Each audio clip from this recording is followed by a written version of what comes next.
Yes, sir. I'm in a meeting right now. Good, how are you? Who is it? Who is it?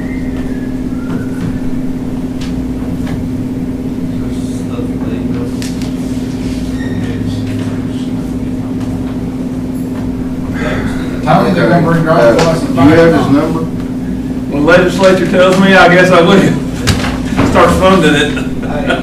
Well, it'd be a good Okay, thing. so you didn't give him my I don't number? mind, I mean, I want it for the public, I don't necessarily want all that responsibility, but I'd be happy to do it for the public, Just if send the me- public needs just it. send me the information over. Well, the required Not number supported, said, a bank account. I don't know why, Kentucky Americans telling them to call me I on. saw, well, it looks like it came in and then they're transferring. They'll have to- That's They'll have to fund space, fund all that, you know, like, and they'll have to fund 2 clerks, and then all that money goes to transportation cabinet, so I'll have to do some sort of revenue sharing and all that kind of stuff to even get, you know. All right, funds to thanks, get man. Hey, paid back. there's one name still down there, So they're all up. that's something they'll have to figure out in state legislature, so.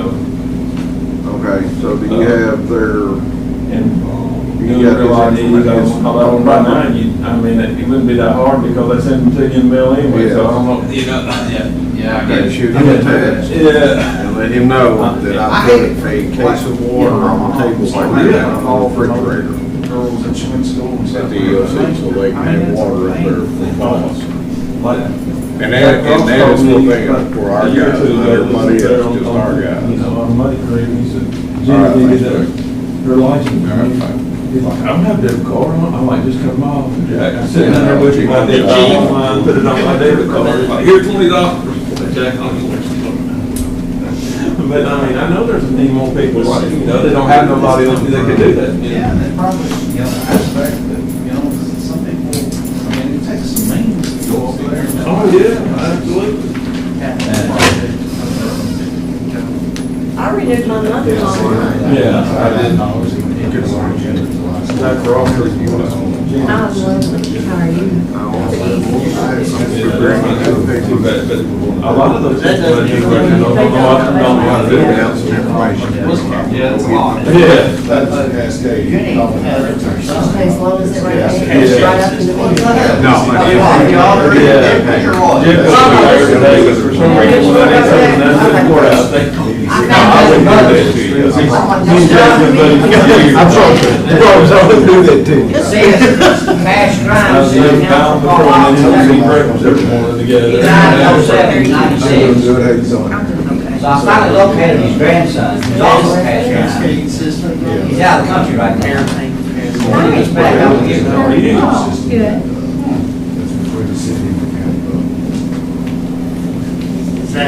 That's the air part of it, or is that all of it? Certainly doesn't pay for all of it. Thank you, Mayor. Thanks, Thanks, Mayor. Morning.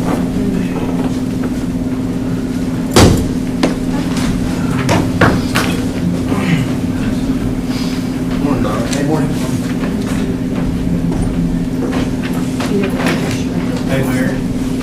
So, pretty good. That came in for the Yes. legislature on the waters. Yep. Is it going, what accounts is going to? It's over now. It's on the county. So you created one for it?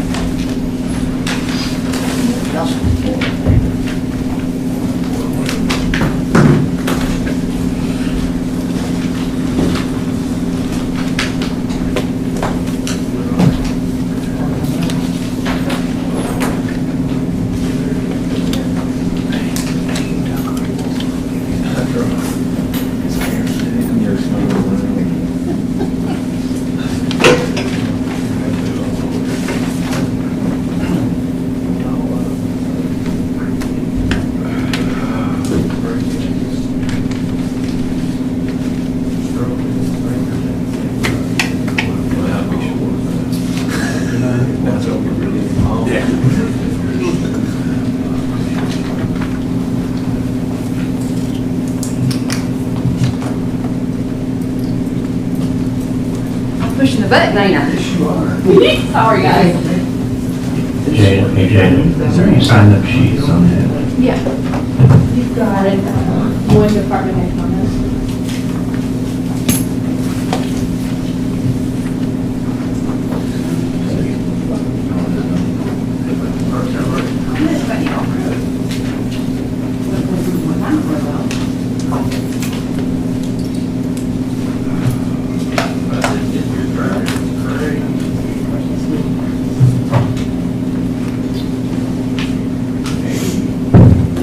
We'll go ahead and call this meeting to order.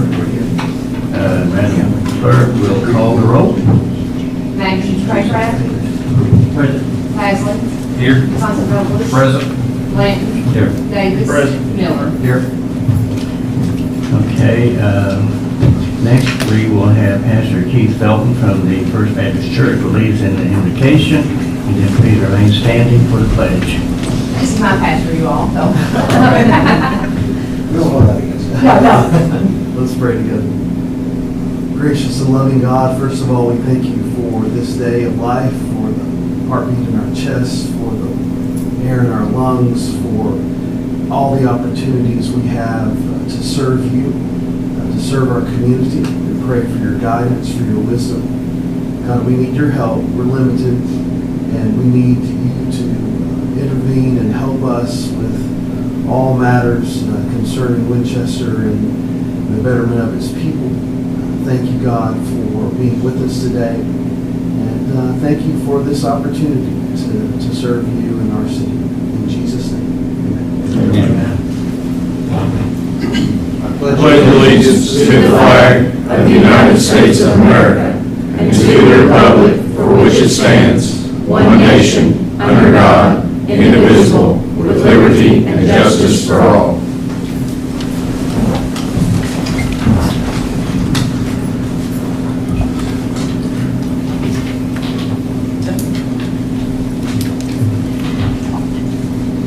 We're actually having, so that everybody understands, there's two meetings today.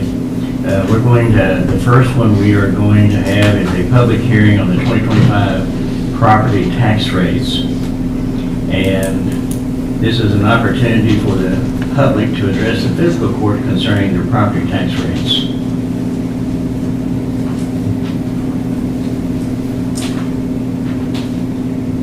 I don't see anyone here. No one has signed up on the comments, public comments. Motion to adjourn the public hearing. We have a motion to adjourn the public hearing. Is there a second? Second. Motion is second. Any discussion?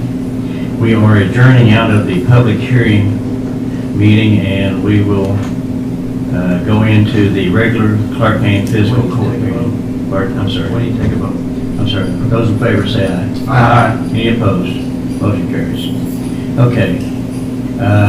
Now we will go into the regular Clark County Fiscal Court meeting for August 13th at 8:30.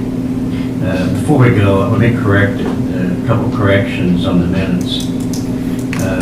Under approval of the minutes, you do have the corrected minutes in your packet. On the agenda, it said July the 9th. That should have been July the 24th. And I'd like to correct the spelling of our PVA's name from Bradley to Brady. Thank you. And also, I would like to correct on orders 19D, that is Melanie Henry, Melanie. So, with that, corrections. First, do we need to do a roll call for this meeting? Okay. So go ahead, Madam Clerk will call the roll for the regular meeting. Masters Pasley, Here. Constantopoulos. Present. Blanton. Here. Davis. Present. Miller. Present. Craycraft. Present.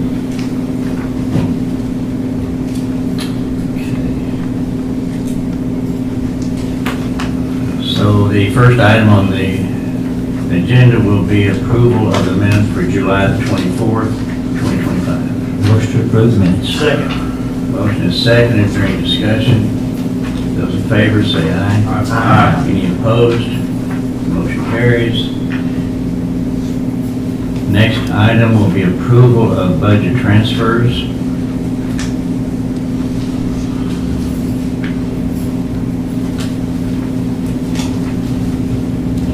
budget transfer. Just one. Motion to approve. Second.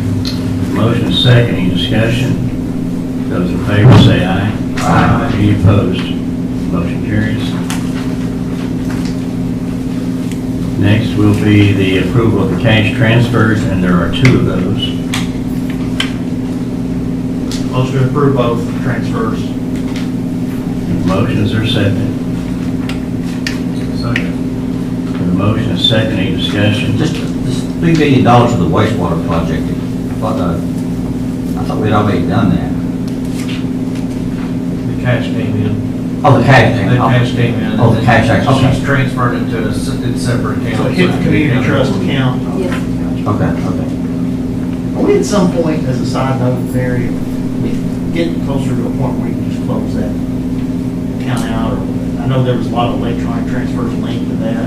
Talked That's about a it. common account with our Commonwealth of Kentucky payments, so and we there's some have to of them keep it that open. have to hit that account before we can move it. So we have to keep it open. I understand. No problem. Thank you.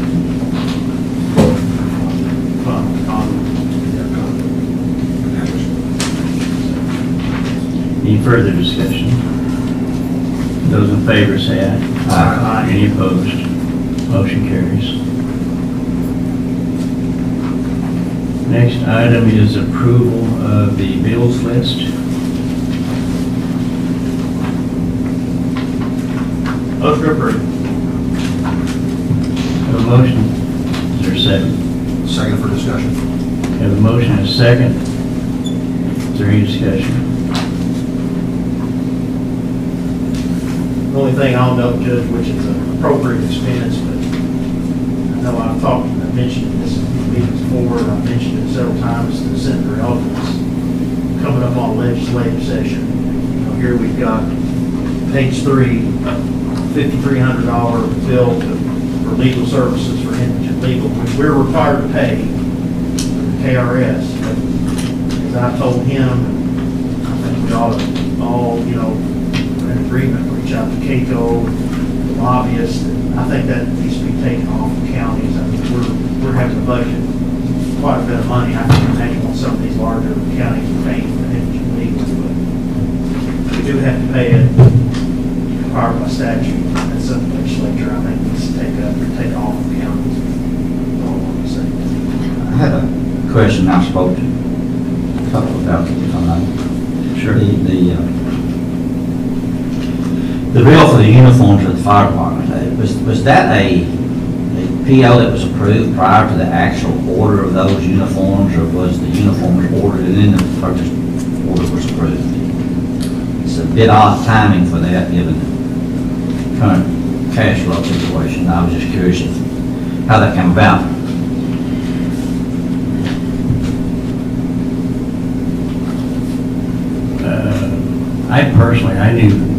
My office knew nothing about this order until we received the invoice.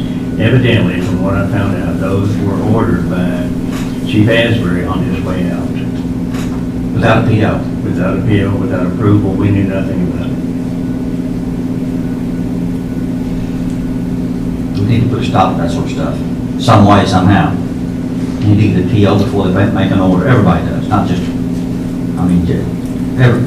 every purchase needs to have a PO before they make an order. I think we've talked about this Well, and actually, on numerous occasions. even before they make the PO, we need to verify that there's, number one, there's enough money in that line item to actually pay for that item. But before money is ever spent Or committed. or committed, they have to have a PO from you, Judge.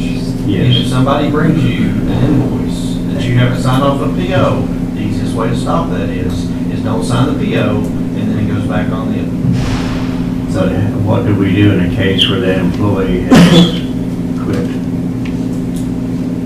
I mean, that's getting into the legal stuff in regards to that. But I'm just saying that that's the only way to put it into that, is that nobody spends money until they get a signed PO from you or commits. And then they go make an order and commit the funds. But this is not the first. Oh, no, it's not. the first This is time just one of the it's happened. larger amounts, and it seemed that with the timing, it just jumped off the page to me, and I didn't know the circumstances, so I made a few phone calls. That stuff. Well, for probably the past, 9 months to a year, we have basically frozen all spending, and I do approve all purchase orders. It sounds to me like you were asked to approve them after the fact. No, They sir. need to come in before they even make an order. They are approved, the purchases are, I usually get an email before the department head actually orders the material, and then we process it. Judge, I know that you have the right, the ability to do this. Is it something that we could put in our administrative code where that's just with the law of the land, where it has to be presented? Yeah, it's state law. Well, It's already, correct me if I'm wrong, county attorney, is that not, before any money spent, they have to have watch PO, or is, Well, it's a complicated question, I'd be afraid to ask, after we look into it. But generally speaking, we should follow the budget manual provided by the Department of Government. Answer to your thing there. People have to get to that answer, find it further if you need it, but it's a matter of practice. At the end of the day, if the invoices are related to the POs, then the process is backwards and spending cannot be controlled. Well, and there are a few situations where it's very difficult to follow this. For example, fire truck blows a tire on the interstate. Chief calls me and tells me what goes on. We've got to get that vehicle towed off the interstate. So that is a verbal approval right then. It's too dangerous to leave it sit there. We can't drive it. It's got a flat, etc. So there's a few exceptions that we have to do to pre-approving a purchase order. Well, I think that's understandable. well, but you're authorizing, you're getting the Yeah. phone call and you're saying, I approve it, you're making the call. okay, absolutely. Could we get a memo set up to all department heads that's going to be required in the future? Just as a reminder. The department heads, for the most part, have every one of them right now is getting approval on anything before they purchase it. This particular item kind of blindsided us. We had no idea it had even happened on the uniforms.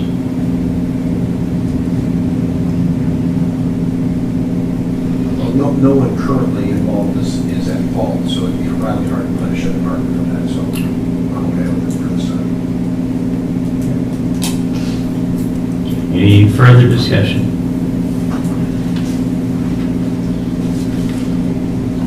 So we are voting on the bills list. Those in favor say aye. Aye. Any opposed? Nay. There is a supplemental bills list.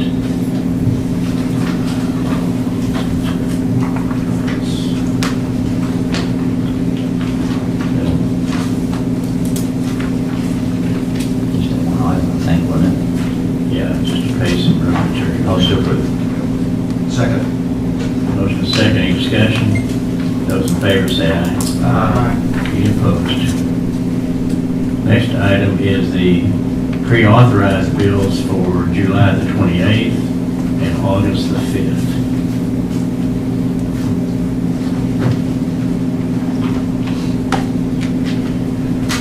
Next item on the agenda is public comments. There was no one signed up. Department head comments, Mary McLemore.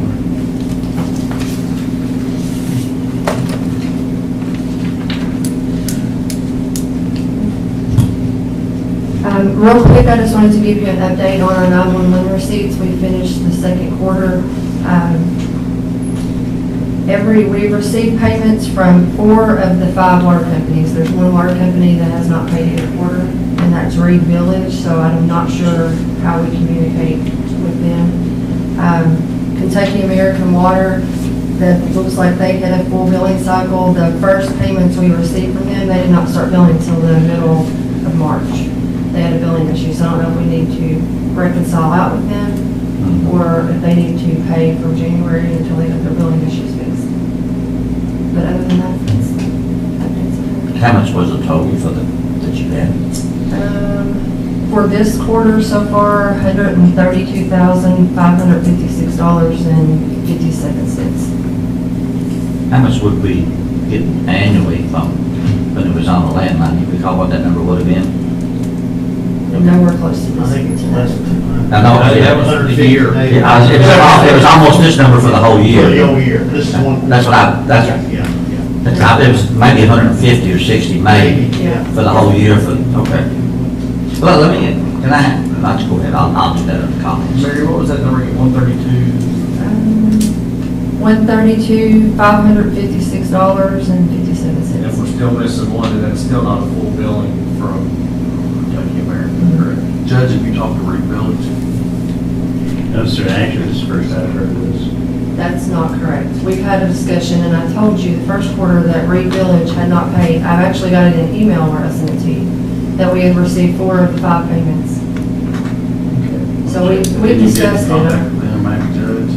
Yeah. If not, we can turn it over to the county attorney for collection. Maybe a demand.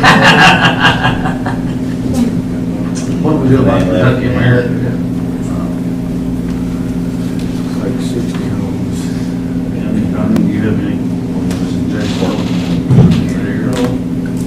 There's something going on, those suggestions be brought to my attention in a timely manner, and somebody give me the details on asking me all, not just not a reflection on your question, but I mean, if it's possible. Sure. All right. Thank you.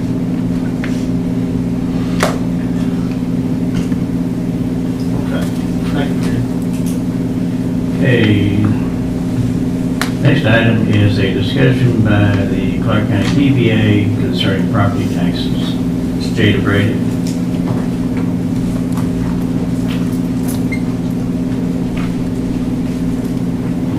Good morning. I've got information for you following.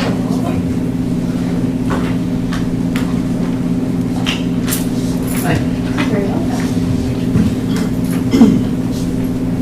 All right. Well, thank you, Judge Yates, for allowing me an opportunity to present in front of the fiscal court today. I will say I've debated many times over the last couple of weeks about bringing this subject up. To be frank, I'm very well aware of the county's finances are strained, and that the information I'm giving you today may seem like insult to injury. However, I do believe what I'm presenting to you is right, and I appreciate each member for hearing me out today. House Bill 44, which is the first page of the packet I gave to each of you, was taken from the Department of Revenue's website, giving an explanation of the basic provisions of the bill. Please take a look at the sentence highlighted in pink. As assessments rise, the tax rate is rolled back so that the revenue from existing property remains the same. Why is this important? Well, assessment values on real property in Clark County rose by approximately $100 million in 2025, yet the rate proposed today is remaining the same. Please note that this is an educational opportunity. I am not pointing fingers. Some of you on this fiscal court have already announced running for different positions. My hope is that what I present to you today may be carried into further potential new roles within government. Sheets 3 through 6 of your packet are from the Department of Local Government. It is a breakdown of how the compensating and compensating plus 4% tax rate is calculated. You will see on page 4 that the compensating rate was calculated at 7.8 per hundred, and the 4% increase is 8.1 per hundred. But if you look at page 5 at the yellow highlighted section, the compensating rate is 7.5443 for real property. Now, how did we get from 7.5443 to 7.8 as the compensating rate? On page 2 of your packet is the KRS 13210. You will be looking at section 6 and the sentence that is highlighted in purple. However, in no event shall the compensating rate be a rate which, when applied to the total current year assessments of all classes of taxable property, produces an amount of revenue less than produced in the preceding year from all classes of taxable property. The word "all" in the sentence above is allowing personal property taxes, which are paid by businesses, to be added to real property, which is how we get from 7.5443 443 to 7.8. If you look at page 5 in your packet, you will see this calculation under the highlighted portion, item number 9. My question is, was the intent for the two different types of property taxes to be added together to calculate the property tax rate? In my opinion, no. The first sentence of KRS 13210, section 6, highlighted on page 2 in orange, reads, compensating tax rate means that rate which rounded to the next higher 1/10 of 1 cent per $100 of assessed value and applied to the current year's assessment of the property subject to taxation by a taxing district, excluding new property and personal property, produces an amount of revenue approximately equal to that produced in the preceding year from real property. The first sentence excludes personal property from being added to the calculation, which exhibits intent that real property and personal property taxes should be calculated separately. So now that I've confused the entire audience, this is what I'm asking. That you take the true compensating rate, which is 7.5, with a 4% increase, and that rate would be 7.9. Take the true compensating rate of 7.5 or 7.9, I'm sorry, and or give the county the right to appeal this rate of 8 if they so choose. Per the AG opinion 10-005, the inequality is permissible because it results from decisions made by fiscal courts or other local taxing authorities, not the clarifications of the statute. This doesn't mean it's right to take a weighted average, nor does it honor the intent of House Bill 44. I'll end it with this. I know .01 feels like nothing. For me as BVA, many of you have admitted that it's a thankless position, and that may be true, but I'm doing everything I can to abide by the Kentucky's Constitution and do what's best for Clark County. Assessment values are going up, and House Bill 44 was put in place to protect the property owner. The interpretation of KRS 13210, Section 6, is not allowing the property owners to have all the rights established in House Bill 44. I'm asking each of you as a group to interpret this as it was intended for the taxes to be calculated separately. I'm asking for the members of this court that may find themselves in different offices one day to fix this. It's not about taking money away from the county, it's about adhering to House Bill 44 and KRS 13210 the way it was intended and not manipulated. Do you all have any questions? I know that was a lot right there together. I hope I was able to keep it in line. Thank you. Personal property, is that tangible? That's tangible taxes, personal property. And what is tangible taxes? So tangible taxes are for businesses. It's basically things like your inventory, goods and service, the racks that you have in your building, different things like that, your machinery. So these tangible taxes are included in calculating the property tax rate? Correct. Has it always been that way? It has been that way for the last several years. It was an interpretation that was taken because of that word all in the second sentence of 13210. And then it's really never been truly clarified in regards to whether or not the first sentence and the second sentence are conflicting in 13210. I guess what I'm trying to follow, so if businesses close down and they stop paying their tangibles. Correct, which that was the case this last year. So does that mean the property tax rate the compensating rate has to go up to compensate for that? Correct. That's why we went from the 7.5 to 7.8. It's compensating for the businesses that did not have tangibles last year. So last year we lost Amazon, we lost Danimer, and we lost Frisch's, which I know seems, but that was a. So does that mean, I guess in an indirect, I'm just trying to wrap my head around all this. So in an indirect way, does that mean the property taxes are compensating for business losses? It would appear that way. I mean, is that the way that I enjoy math, that's one of the things that I enjoy. And if you look at the math and look at the calculations, the way that they're done, it would indicate that property owners are compensating for business owners within the compensating tax rate, the way that it's being calculated as a weighted average. Because this compensating, and just so, the public understands that, every year, the compensating rate is designed to give governments the same amount of property tax revenue they had the year before, Correct. excluding New property new and property, new personal property. construction, whatever. So, this compensating rate that we get is supplied to us by DLG or state local finance office. Correct. Why do they not know this? They do know this. This has been pushed back on a few times. There's a PPA in Boone County that actually put together a very nice presentation in regards to the situation. It's all about the interpretation. And the word all in section 132, sentence 2, section 6, sentence 2, allows a interpretation that they use, that is used to the benefit of the situation, in my opinion. It's interesting. Sounds like we need to get the industrial authority to get more businesses in so that we don't have to compensate, right?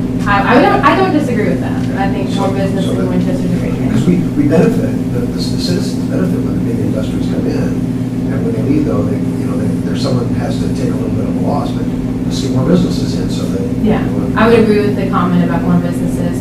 I also would agree that the word all needs to be fixed within that statute so that the interpretation and the intent of House Bill 44 is truly being taken place.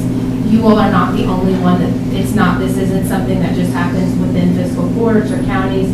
This is being done on all the levels and something that I plan on going to the next couple of meetings or the next couple of weeks to bring it to their attention as well. So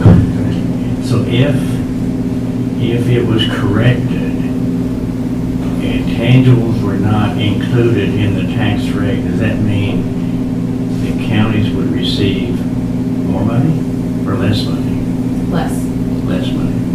That's why the tangibles are included. It's calculated to the benefit of the county.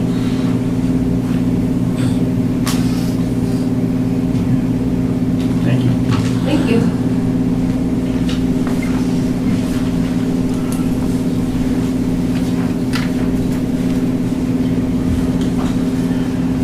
Okay. That was 17A. 17B, I put that on there trying to get some clarification. And I think, correct me if I'm wrong here, but I believe the Ceresco system at Parks and Rec is the dehumidifier system. And the court and the city both agreed to give them $250,000 to pay for the new equipment. And the first 125 that the court gave them was, I believe, was ARPA money. So now we need to give them the other 125, and I don't know that the county necessarily has that. So I guess, and that is included, and it'll actually, B and D is going to kind of roll in together, but that was also, you had instructed to have that part of the capital loans from CAECO. So it is rolled into that. So I guess, is there any thoughts on how we should pay that or anything? I have one question. Mayor, you may have to refresh my memory because this has been a while since we did that. But I thought originally we had paid, or they needed a deposit, and I thought we paid more than, it was just the county that paid the portion, so they were able to order the machinery. We paid the 125. The 125 was all we paid, we didn't pay additional. No, because right after that, or right before, we paid $100,000 for the splash pad. We did the $100,000 this time. So that may be where.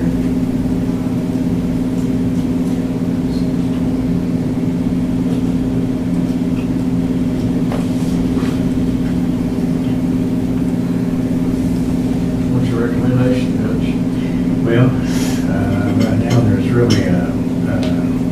let me, if you just kind of bear, let me go on, because that is actually kind of part of 17D there, on the KCO loan. Let me, and I believe you should receive that. Yeah, okay.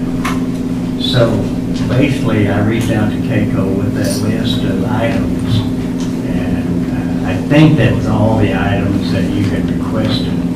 That was the Parks and Recs, the 125, the vehicle for the coroner's office, sirens, county warning, emergency warning sirens, microwave communication,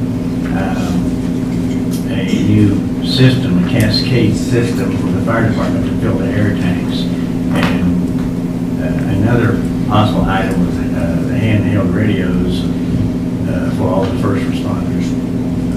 So with all that, that was the email I sent to KCO, and they came back. So basically, that one sheet you'll see their breakdown of the financing for 5 years, 10 years, 15 years. Now, my biggest question here is, I think that maybe some of the items will definitely last 10 years, but I don't know that we would want to finance an automobile for 10 years. So I would think, as a thought, we pull the automobile out and finance it for the coroner's office, finance it separately, if that's what you choose to do. So as of right now, with what I see of the cash money coming in, about the only option we have would be to go ahead and finance that 125 with the KCO loan. Judge, I don't know if this is appropriate right now or not. You and I both attended the EM meeting, and they said basically, what did they say about the outside sirens? Do you remember? Well, that was one, that was one person's opinion. That's fine, but what did they say? What they said was, well, basically, some halfway work, some don't work. It's a very old system. So the philosophical point I think that you're thinking of there was, some people say because of our modern technology, the sirens are only for people that are outside. That's correct. And most people will have a cell phone or whatever. Right. So do you really need outdoor sirens? And they basically said he used, I think, the word jump, and he said Madison County would love to sell us theirs because they can run Well, I think what happened, what they meant by that, back during CSET, it was an unlimited checkbook. And basically, Madison County has a bunch of them. They have more than they can use. Could we look, before we make the decision to purchase those, could we look into that a little bit more? Oh, absolutely. And try to get an idea if it's really worth the money spent? Yeah, Because absolutely. like I said, it was pretty negative on those sirens, and I just want, at least we can talk about it. We're not required. I don't think we're even required to have them. So it was very good points, and like I said, they dealt with it. They were like first responders. Was it an organization or? It was the people that came up, that were the EM people that were part of the tornado down there in London, and that was their response after looking at all of what happened, along with the sirens and what it did, and then they searched into it more. So were these state or federal officials? County, I think. County. Well, combination. Yeah, they basically were saying, like I said, they weren't worth much. Chief, would you like to? Two things. One thing, what they were stating was You were there. Thank you. they're saying the weather sirens, outdoor weather sirens are what they say they are. They're outdoor weather sirens. It's a false sense of security. If you're home in your bed, inside your insulated home, don't think that weather siren's going to alert you of a tornado. So they're saying the money that we're spending, it's not the greatest dollar spent. You know, you're spending money for a false sense of security, basically.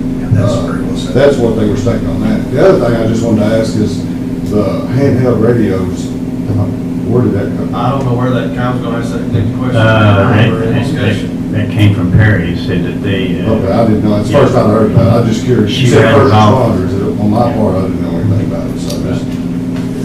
Would that be radios, handheld radios for? All of them, all the, That's sheriff and fire. That's the first time. Do you guys need them? I don't know why we do. What was the question? Why, are we changing something that we're gonna need new radios or something? I'm just asking. That's all I was told, was that we probably should be looking at our handheld radios. And she Is that tied into the microwave system or something, or? could be, I'll have to find I out. think one thing that wasn't on here, Judge, we talked about before, and Chief had mentioned to us too, is some work on Barnes Drive Station. Yeah. The restroom, the repairs, and needs another restroom, you know. There's some other capital, I thought it would be capital expenses, and I spoke to the judge last night when I seen this on the agenda, when Robert sent me the agenda. There were some other things we would like to have prepared capital expenses for this if I'd known it was coming today. I just didn't know that, that we did that. This, I mean, it's the first time I heard about you, so we're wanting to maybe remodel. No, remember I told you the dryer is bending Right. underneath the sink in the Right. restroom, it's causing mold. Right. And that's- Okay. I would like to me, that would be a capital expense, you know, the But dryer. repairing of that wall, that's gonna be, that's an issue, that outside wall. Well, We hadn't done anything with it Is that since we fixed the capital water expense leak. also? Is that a capital Yeah, expense? in my opinion, it'd be a capital There you go. expense. But I'm just, back to the handheld radios, is this for city fire department, city police too? I mean, is this everybody? 90 grand. I don't understand how we come to a conclusion it's all first I mean, you do responders. $1,000 radio, I mean, that's 90 of them, we don't have 90 first responders in the county. This is the first I've heard about any handheld radio. It's, I think also. it's for all of us. It's for all first responders. It's city, county fire, city police, and We can't- For a sheriff's We department. can't put that bill. Was that through CSEP or anything like that? that I don't know, Judge. But if they're not reimbursing anymore, so that, therefore, we're not You're not really gonna, buying you're not something. gonna get a project like that pushed through now, I quit. In September. Well, I will. I'm out on that. Take that out. I take those handheld radios off. I take that warning, 50,000 for warning sirens out. I agree with Chief. I think that's a false sense of security. We're living in 2025, not 1980. So, you know, we take those off, that's 140,000 right there. So you're down to the communication system, the microwave system. And let me be clear, I'm not saying we don't need weather sirens. I'm just saying that don't think you're spending $100,000 and it's gonna protect But you. it's upgrading them to the new technology. And what we was talking about with Madison County, what Madison County was selling are the old ones they took down. So they got a bunch of CSEP money before CSEP went away. Yes, right. Upgraded their sirens, of which was nothing wrong with, really, they just upgraded. So they have a bunch that they've taken down that they're selling for pennies on the dollar. They're not new weather sirens, they're used weather sirens. Now they're still well worth the money, a lot of counties have purchased them, you know. But our weather sirens are working in an attack. Not very well. Last time, Well, with Madison, something like what Madison County had, They would absolutely work here. better Most- working than what they're we a lot have. better than what we Well, have. that's what we need to look into it. Sure. Imagine financing 50 grand on new ones that That's- have marginal. To me, the weather sirens would be a project, unless you just got a really good deal on some used ones, that would be a project you want to upgrade maybe one a year, or, that's a pretty big undertaking to do all that How time of many do we year. have altogether? But, How many do we have altogether? 8, now, that's city and county. Yeah, right. Not to jump around, Judge, but we have talked about that wall at the Barnes Drive Station for really the last, I don't know, it's come up over the last 4 or 5 Judges years. looked at, we had a water leak that kind of ran underneath of it, which is part of what, why. It's like what we talked about before. I think that would be fixed. The water leak, yes. Yeah. If the wall had been fixed. No, no, the wall, No, yeah. I think judges constantly need to get. Well, another thing we discussed too, the heaters in the bay are, we don't know how old, but they're old electric heaters. They're 40-year-old electric heaters that were given to us used, they come out of the Ford business. They're electric, they're not efficient, and we're $1,800 a month electric bill on there. That's what. So we talked about, where was it, Station 3, last year, We replaced the or heaters. a year and a half ago, we upgraded, it was going to cost us almost the same to replace the heaters as it was to repair, and they were gas Yeah. to repair. The only catch is that we don't currently have natural gas in Station 1.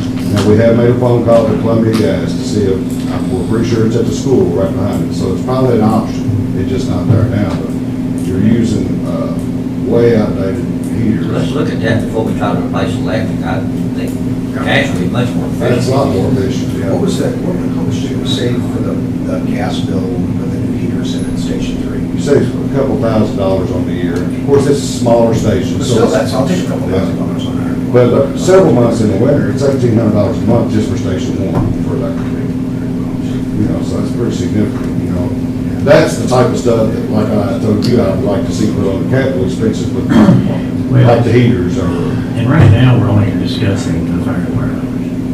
We've got this same situation all over the county.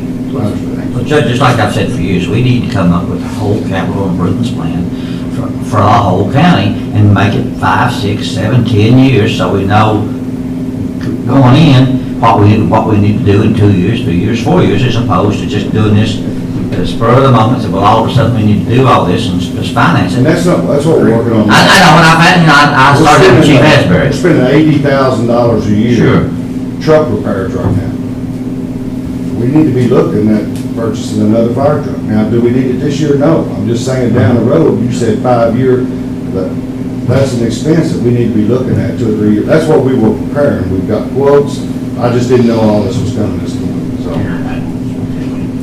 Well, this was one of the reasons I brought this, but I wanted an open discussion on this. I understand. Well, one thing that we ought to entertain, because I know that they had they'd come into the fiscal court at some point and they had conversations with this company, Compass Municipal. They have some plans for long-term strategic plans on type of equipment or capital projects aspect, and we need to look at it as a whole. I mean, but I think right now the pressing issue is that the payments come due on the CSCO unit. So I think we need to do something short-term to get the 125 so we can pay that off and then work on doing. Well, there's probably a greater need for other things that aren't capital as well. I mean, based on the cash flow that we have, I mean, that's just a capital item, but there's other operating costs that we're not going to be able to meet either. Until tax revenue gets here. Until tax season gets here, exactly. And we've already spent some of that, I think. In anticipation of that we don't have. Well, I think, Judge, whether it's with somebody like Compass or whomever, I agree with the previous statements. We need to get an itemized, specific list of what we would all consider capital projects from any and all the departments that are capital. And then we know what we're rolling up into a bond issue.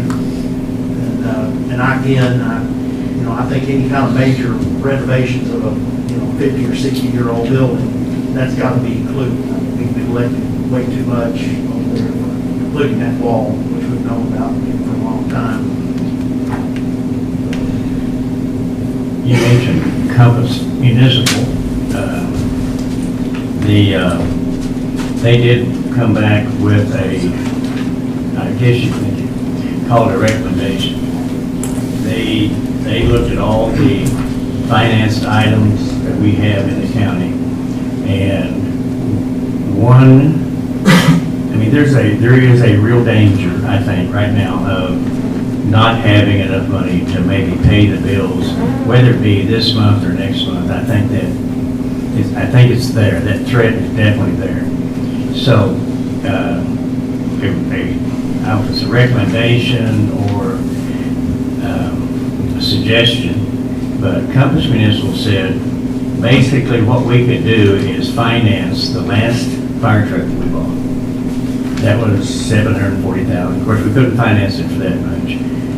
We could also finance the building that was purchased at 255 Tierney Way for the fire station. Now, the problem with that, those two processes take a couple months to get done. Now, in the meantime, there is another avenue out there, and it's called a tax revenue anticipation note. What that means, you could borrow money against your property taxes. When the taxes come in, you have to pay that note off, my understanding. Now, what that would do, if you could do the tran, they call it, you could do that loan quickly. That gives you money up front today, so to speak. That in turn gives you time to finance these other. When is this 125 due on the Sedesco?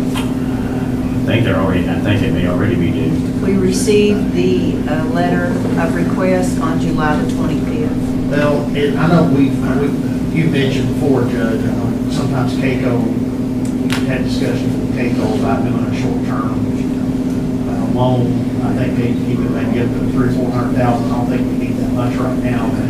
What about getting it, see if we can get at least 125 from CAECO to get this paid, because we don't have cash, and then meanwhile, we'd be working on what we want to roll into a bond offering through CAECO on all this capital stuff, including paying off that 125 with short-term loan on that. I don't know about, doing I'm not familiar with the tax anticipation, no, I guess that would be an option, but I'd rather do a short-term loan to get the Sedesco paid, and then within maybe a few weeks or a month or two, roll that into the bond offering. Well, I think the question here is, will the county have enough revenue to pay the bills until the taxes are Well, coming in? Mary, what do you anticipate? Compared to previous years, we're in the same spot we were in last year and the same spot we were in the year before. I mean, it worked out, but if we have a bad week on insurance claims, then that could be a sin. Well, I want something to clear, because we keep saying that we're not gonna be able to pay our bills.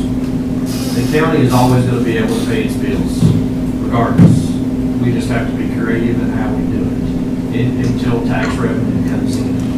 So this idea that we're gonna default, that everything's gonna come collapsing down, is not gonna happen. We will find a way to make it happen, whether we have to do short-term financing, or really something that we need to look at is we need to look at doing a consolidating a lot of our loans in, which is gonna lower our liability on a basis and help build that cash flow back up. So, we will be able to meet our bills. It's just we have to be creative in how we do that.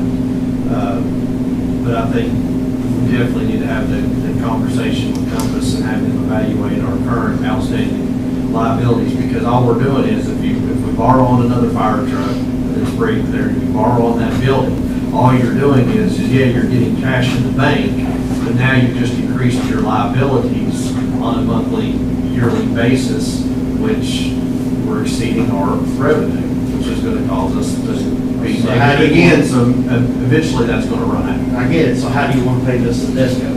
Well, we need to do a short term until we can come up with that, because that's committed. So if he can get a CAECO short-term loan, everybody okay with that? I mean, it's got to be paid, it's already received the bill. I think what you do is they do the CAECO's always done, I think it's up to a half a million, Judge, if I'm not mistaken, where you can do until your property tax revenue comes in. Is I think we do that amount, that'll give us a little bit of padding until we can figure this out and get Compass and everything in there. That'll give us a few months to be able to do that. When the tax revenue comes in, we can pay that off. My concern is what happens if we do all that.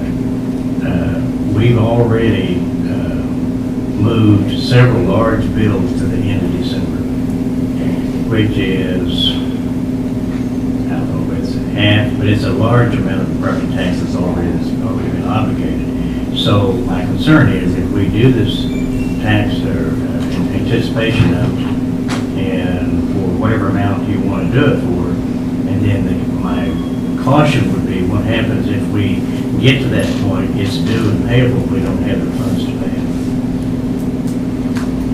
Then we've got another situation. We're not saying borrow the $1 or $2 million that our tax revenue, our projected property tax revenue is. I mean, we're talking about $125,000. So do the tax anticipation note for the $125,000. Is that the tax for through KCO? Yes.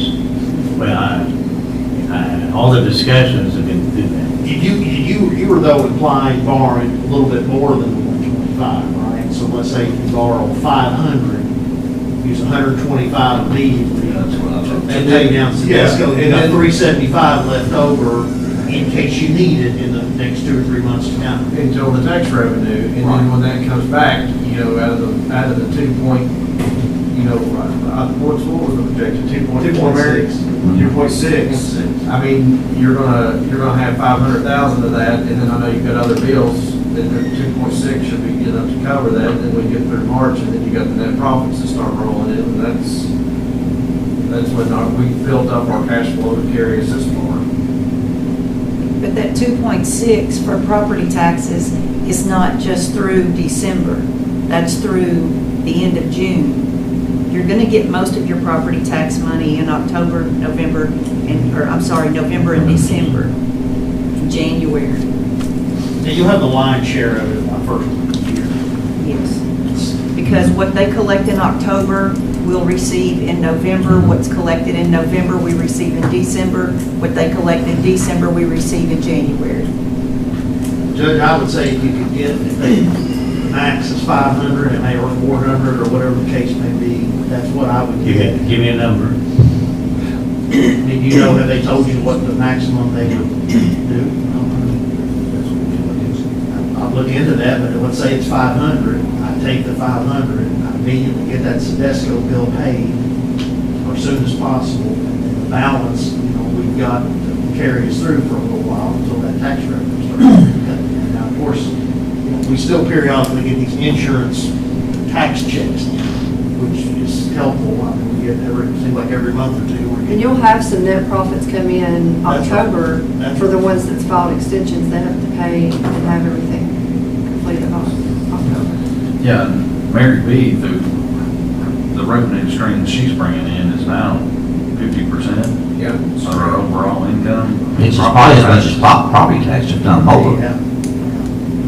Last year, she finished higher than property tax. Unless you finish higher. Just in payroll taxes. Does anybody know her projections? Well, and it's basically, I would assume all you can do is project off of last year Mhm. at this time. Judge, do you get her projections?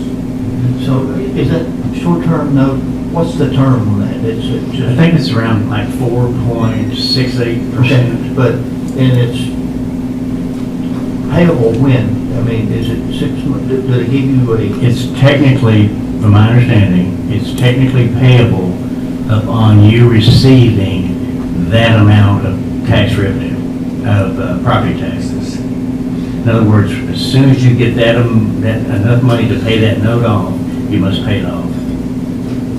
And if you don't need to use it all, you just keep it in reserve, and then we just, obviously, that'll be part of what we pay back in October or November. We're just looking for a dollar. I'm just thinking, if we can get 500, get the 500, if it's 400, or whatever the case may be. Just the maximum. So we don't want to really look into any financing a long-term on a fire truck or a building. Well, that's later.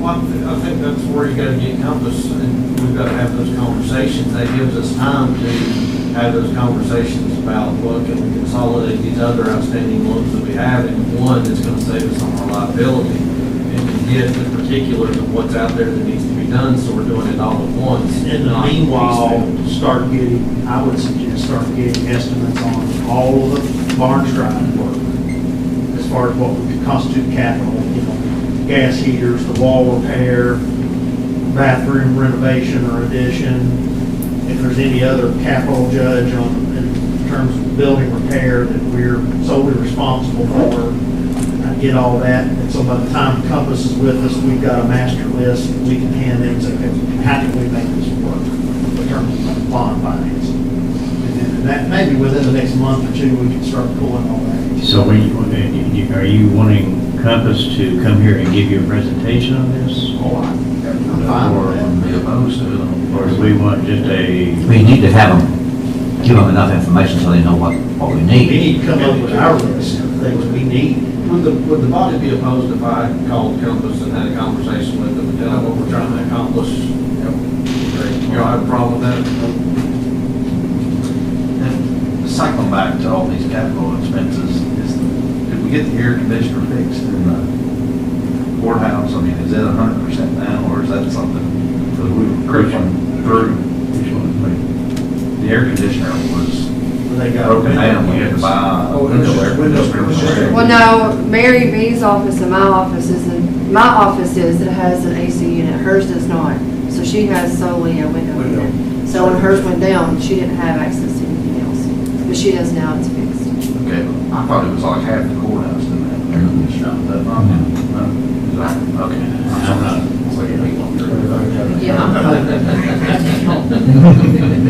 And Judge, the elevator's working perfect now, right? I hope so. So something that you got maybe working hard at to get that done. Judge, can I ask a To question? circle back around on what you guys mentioned earlier, do you have a guesstimate about how much money you said that we could put towards the tax revenue? You know, you said you had some pretty large areas that are put towards the money coming in.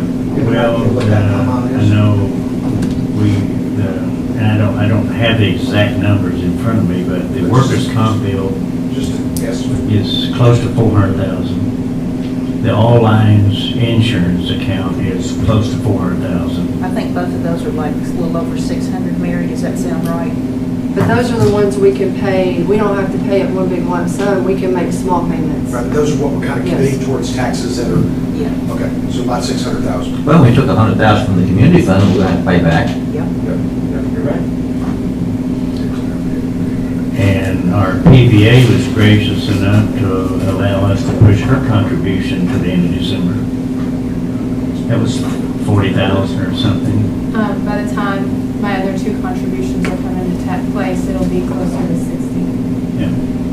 So about 800,000-ish, everything with the community fund and everything. You know, the bottom line of this whole conversation, and I think we need to end this conversation and move on. The bottom line is our expenses has increased.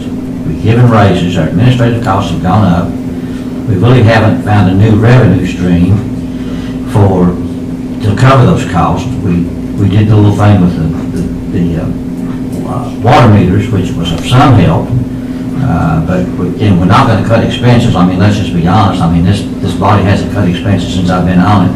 So, you know, that's a conundrum that we're in until we find a solution to either fund these costs or bite the bullet and do something to cut these costs. We're going to have the same discussion at this table every month. And I'm tired of it. So let's move on. May I say something? Yes. I have a question regarding this. In order to make the Soresco payment, we do not have appropriations for that. So my suggestion, if we're going to borrow the money from CAECO to have the cash to pay it, we've got to have the appropriations. So my suggestion to bring before you for your approval is to use the appropriations that we would normally pay Parks and Rec out of into the Soresco line item. Then when we get the money from the loan or CAECO, then we'll have to do a budget amendment to put that money back in the PVA line item. And that would have to be put on the next bills list for the 23rd. So is that okay with you all? Well, I don't, my thought, I haven't looked at it, just, but I think we probably have appropriations that we can pull over from another, fund account and funnel it in to be able to do that 125 without having to do a budget amendment. Just additional cash. Just additional cash. With additional cash coming in, but it's not gonna affect it's not gonna affect the appropriations amount. Where we spend over what we're doing. What I'm saying is, until we get to the end, or at the end of the year like we had to do, where we do it all in 1 year, do the budget amendment at that point to increase the appropriations. Well, if you budgeted, just to use a number, $10 million. I think that is her, Fran said this is not budgeted, $125,000. Right. So now you're proposing to spend $10,125,000. You have to adjust your budget. Because it's unanticipated revenue. Right. But I think we did that all at one time last year. But what I'm saying is we can take the appropriations, like she said, from what we currently appropriate for Parks and Rec.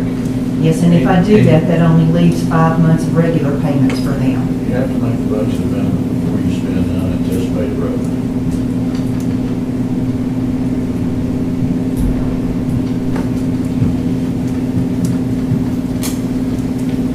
Or, as you suggested, move your appropriations around, spend the related cash, don't expand your budget. Exactly, yeah. And then at the end of the year, because we're gonna have more of these, it always happens every year, then we do one, that way we only have to pay for it. Because it was unbudgeted, that means that you're gonna have to cut back another $25,000 in expense somewhere else around the budget. Until we get that budget amendment approved. Unless you do the budget amendment. If you're gonna do the budget amendment, you have to do it before you spend the money. It's not if, it's when. So is there another fund for me to do a transfer to put this on the bills list? I'm not aware. I don't know. I can't make that, I can't tell you right this second, I haven't looked at it. Mary Craig has not been doing, I don't know. I mean, we've talked about it, and what she's suggesting, that's what I would do, because it stays within Parks and Rec, and then we can just, when we do the budget amendment, put it back in. Put it back in budget. Yeah. That way we're not pulling from animal shelter or fire or expanding Parks and Rec. Run that through the judges, if that's agreeable to you all, and it's be fine with us when you have to.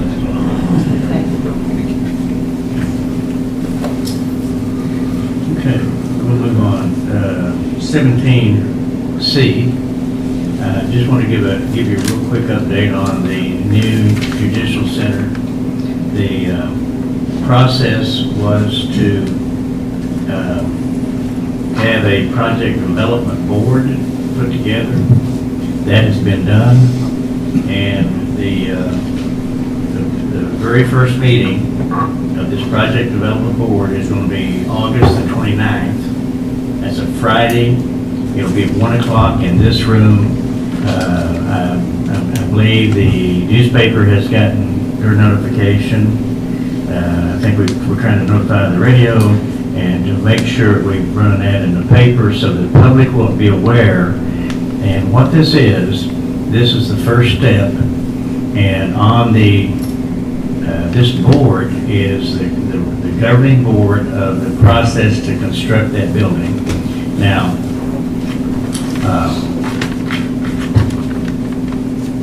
once the board meets, they will have to choose an architectural firm to design the building. They've got the administration of the courts, or the AOC, will start the process of the bonds, whatever that involves, getting the bond money for this project. And so this is kind of the beginning of it. And so I would encourage anybody in the public, especially once they come to the first meeting, I think it's going to be educational and interesting for all of us. On the committee, the chairman of the committee will be the judge executive. The members will be the senior circuit judge, the senior district judge, or circuit court clerk, which I think would like to maybe talk about this a little bit. There will be a citizen at large and a representative of the Kentucky Bar Association. So that will be the executive committee. And Tony Kirk here, who is our circuit court clerk, is on that committee. Mr. Tony. That's correct. Also, Mr. Elkins is part of the group as well. He just didn't get a vote in that particular. So this is the very beginning of the process. You're looking at a minimum of a 6-year process if everything goes correctly. So it's a long process.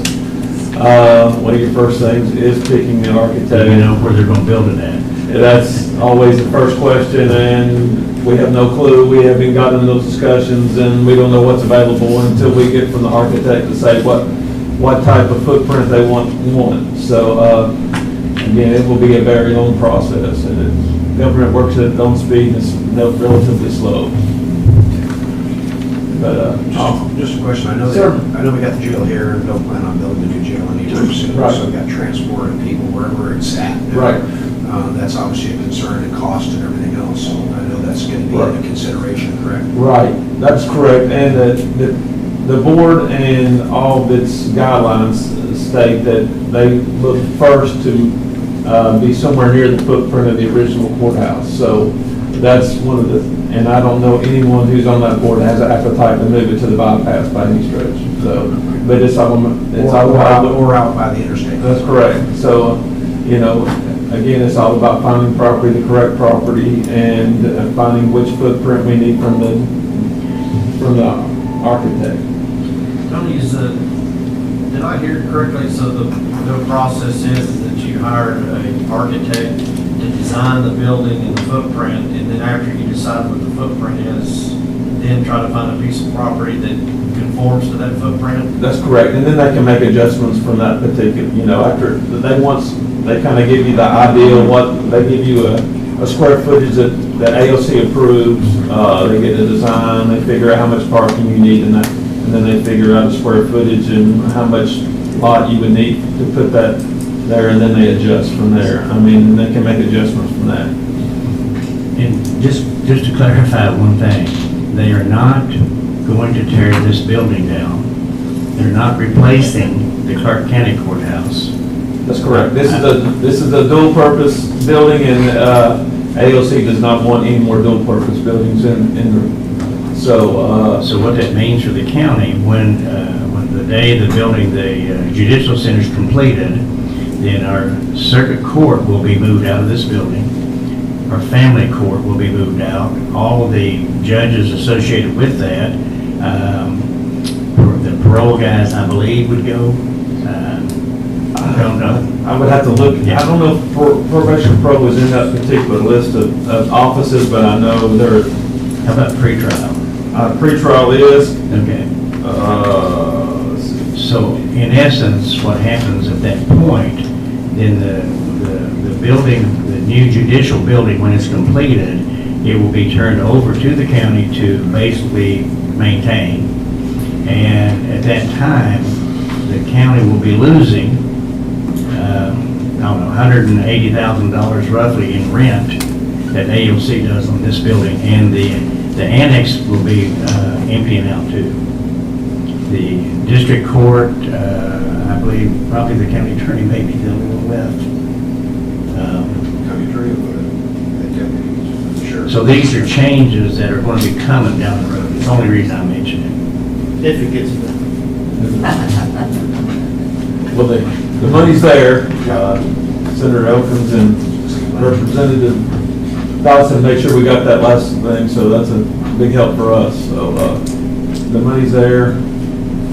AOC will make sure we spend it judiciously. Judge, being the chairman, who's the citizen that's on? Who's what? Who's the citizen?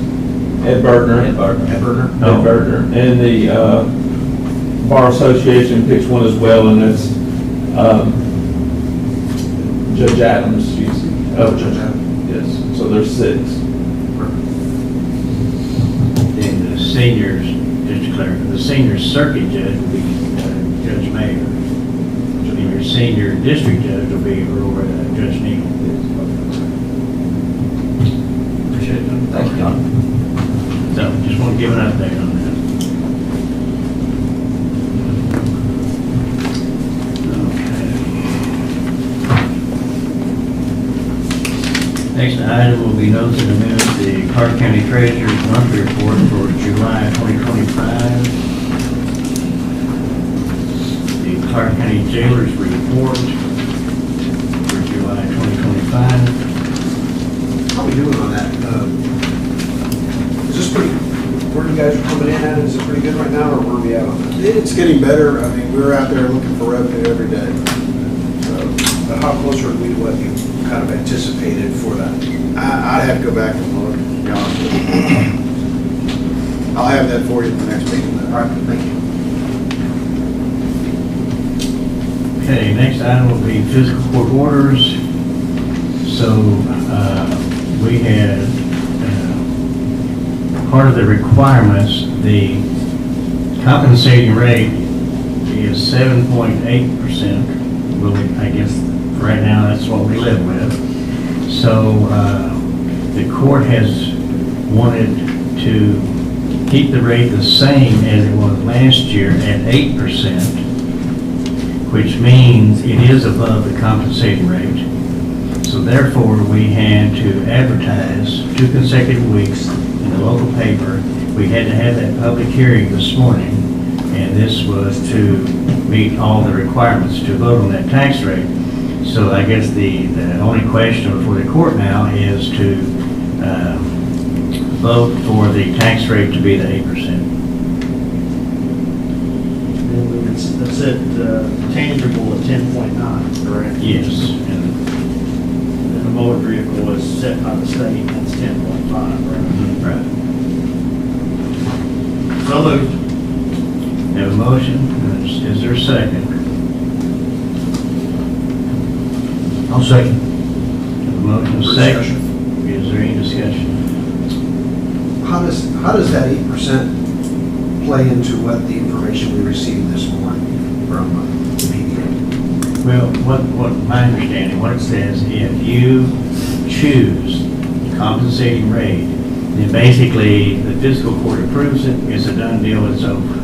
However, if you go above that rate but less than 4%, then we must do the advertising and give the public a chance to comment. Now, if you go over 4%, over the compensating rate, we basically do the same thing, except that the public has a right to do a voter recall and have that rate recalled. I think that's correct. Right. And if it goes to 8%, what's the repercussions of that? So it's a technicality. in What was the regards- question? If it goes above the 8%, what's the Or repercussion to of the that? 8%? To the 8%. Stays the same. It's a technicality right now because of how 132, KRS 132, 10, Section 6 is written. The community could do a recall on it and try to push this issue. Whether or not it would happen, it would be, that would be subject to, to kind of see. Or do you have the current right to take the 8%? You have the current right to take the 8% per the AG's opinion. The information that I gave each of you today was to let you know it's a weighted average. And it's about what's right and what's wrong, and whether or not you feel like the weighted average is a correct way of doing things or a non-correct way of doing things. I'm not trying to put anybody on the spot, though I know it feels like I am. It's just an information, it was an educational opportunity to say, hey, this is a weighted average that you guys are accepting at the 8%. The true compensating is 7.5. If you added 4% to that, that would take it to 7.9. If the community and several communities wanted to push the issue, which they have not in the past, then it would be available to them. But the problem, Ask you this question, if you don't mind.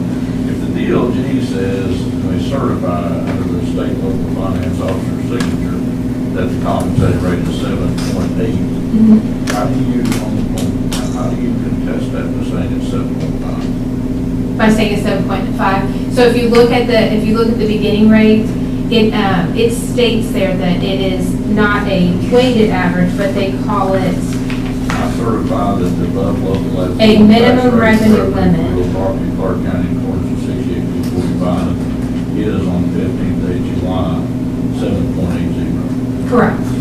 So if you look at, where they did the compensating rate that was in yellow, it clearly states compensating rate 2025 KRS 132.10.6 at a rate rounded up to 7.6. And I've got questions about the rounding, but that's a whole different situation. But the rate came up at 7.5443. And it says to check the minimum value limit on compensating rate for 2025 KRS 132.6. The reason why it references that one KRS 132.10 section 6 twice there is because of the first sentence says that it is to exclude both new property and personal property. In the second sentence, it says all. My question to you is the intent. that was my question to this board. Was the intent of House Bill 44 and KRS Section 13210 to encompass all taxes when both tangible and real property when calculating the compensating rate, or was the intent to calculate each one of these separately? That is the question that I have. So you know, if they set a rate lower, that generates less revenue than they generated last year, you know, that there's ramifications for that, right? So if you're suggesting they set the rate at something right lower than the DLG suggested, and not assuming an awful lot of risk. The compensating rate right now for DLG at the weighted average is 7.8, and the compensating rate at the 7.6 is the true compensating. I suggested 7.9, which would be the true compensating plus 4%. 7.5. Yeah, so 7.5 would be the true compensating, plus the 4% would take you to 7.9, which is still more than the compensating rate on either one. You may be correct. I didn't understand the certification by Robert Brown to be a qualified statement. Certified under his signature, I understood it to say exactly what it says, and that it's compensated rate is 7.80. You may be right, you may be wrong. I just wanted to. Yeah, I understand. We can't, well, you know, I appreciate you bringing that information. I mean, there could be some ambiguity in the verbiage of that bill that needs to be changed or needs to be articulated, but we have to go based on what Robert Brown is. But the fact of it is that this information was known prior to this meeting, and we should have had that, some legal counsel could have looked at it and advised us properly on this. So I mean, for that, we have to go with what Robert Brown has said. I think you bring it because it wasn't in the packet yet. Yeah, absolutely, and it wasn't anything. It should have been though, because it was sent to fiscal court. I suspect sometime around the 15th of July. So I looked for the packet this morning, it wasn't in there. When I saw it when you handed it out, I was glad to get it broken. I appreciate you. Yeah, not a problem. Let me ask you one more Yeah, question. absolutely. Just given that we're talking less than 0.5% on either one of these, what would the net effect be, and it's hard to say average, but on the average property tax bill for a single-family home in Clark County, what would the difference be from the current rate to the compensating rate to the rate that you're proposing? Just a ballpark. Yeah. Just an idea. No, it's not much, it's not significant, which I can see. Less than $100? It'd be less than. Less than $100? Yes. Thank you. Yeah. Just so that I'm I clear. wouldn't say you want to ride, I'm just saying. No, and I'm not. That seems like assuming an awful lot of risk to debate the DOG's position on it, just in the open floor. That just seems like a lot of risk. I'm just pointing that out. Especially just getting it 20 minutes ago and not having time to review it and study it and look at it. Thank you, Jacob. Thank you, Not a Jim. problem. Appreciate it. Do we need further discussion? Well, not really. I mean, the 7.5, 7.6, we're rounding down as opposed to the DLG says we round up. And if we were at 7.6, we added 4, we'd be at the same place that we are. Same difference. Same difference.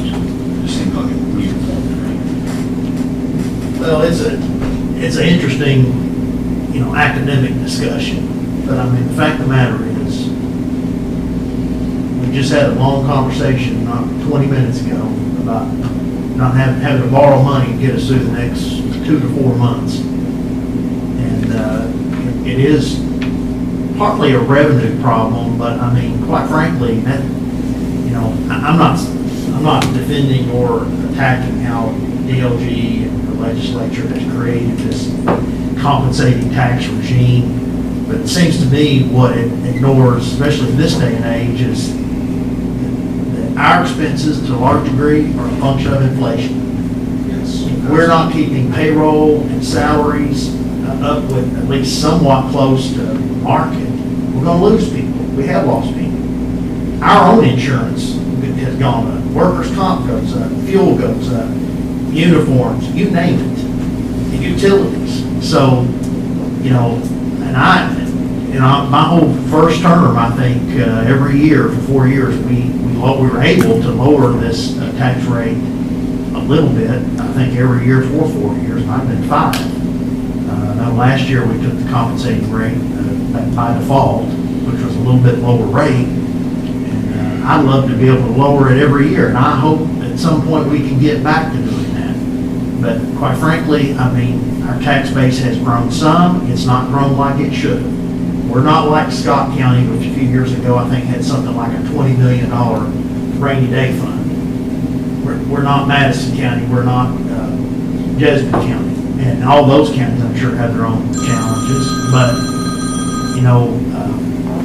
I just think that we've got to have some additional revenue. We've got to see, I'm not for raising this rate, but I am in favor of keeping it where it has been or was for fiscal year 2025 for fiscal year 2026. It's regrettable that it's come to that, and Asher Blank may be right. We may need to look at some other things too in the months to come. We've got to see how this situation looks, I think, by the end of this calendar year. And we have those, but I would love to be able to lower this rate, but I mean, I don't think as basically fiduciaries for the county and county government, I don't see how we can. We give up another $30, $40, $80, $150,000 in revenue, and then we're scrambling to talk about it, paying our workers' comp quarterly, our payroll. So, I appreciate, the PBA's input on this, and, the academic discussion about what the compensating rate should be, or what we should do. The reality is, we've got to help pay bills month to month. And that's why I support keeping the rates where they are, based on the personal real property. We'll see where we are about December or so, January. So let me understand, if we move to 8, if we leave it the way that it is, did citizens have a possibility of a recall on the vote? It's If we leave it at 7.9, they don't, is that correct? It is highly unlikely. It would be an unprecedented situation, and it would take somebody to really spearhead that situation, and it would be something that would more than likely be driven up the ladder. As Magistrate Davis correctly stated, this was an academic discussion today in regards to tax rates. I appreciate having it in front of you all today. Like I said before, there are some of you all on this board right now that have expressed interest in other positions within government, and this might have turned on a light bulb for those people to have this discussion at a later time. DLG would push back and state that you guys are within your rights to take the 8% without a recall. The community can do what the community wishes to do, and if they want to present a recall and try to push this forward, they can do that. They could do that any year.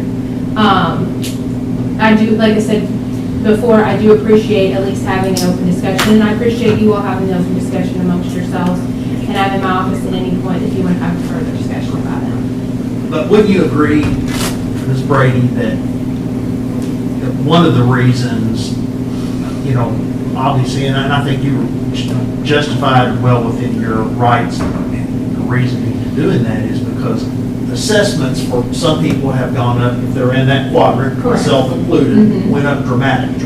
Yes. And I'm not complaining about that because, quite frankly, I think looking at it, my home was well under market, was assessed.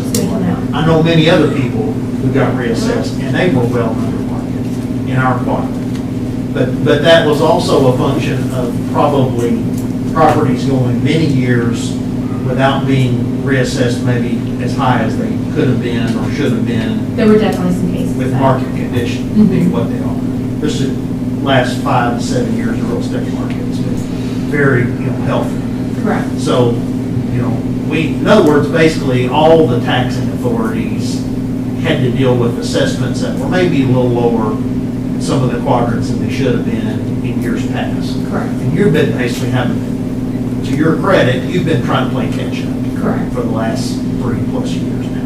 Is that fair to say? Yeah, that's absolutely. So I think that's important to note.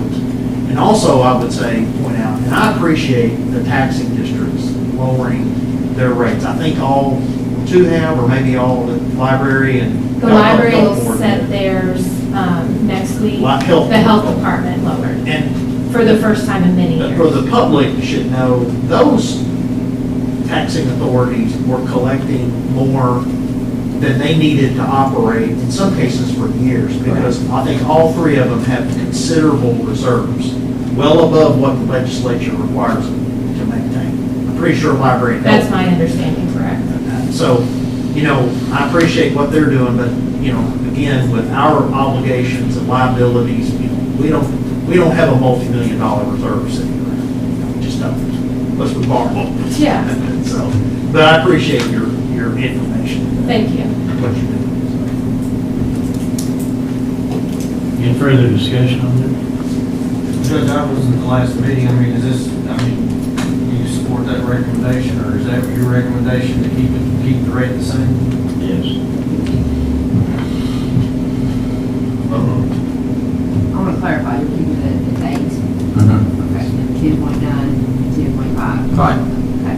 You got motion on the floor. Any further discussion? Those in favor say aye. Aye. Any opposed? Motion carries. Next item is closing of Van Meter Road for the Run for Recovery. Second. Motion is second, any discussion? Those in favor say aye. Aye. Any opposed? Motion carries.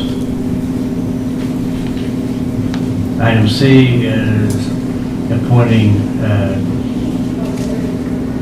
Chase Smith to the Winchester Clark County Planning and Zoning Committee. Motion to approve. Judge, I took the liberty to have him come up and speak and answer any questions. Is that okay?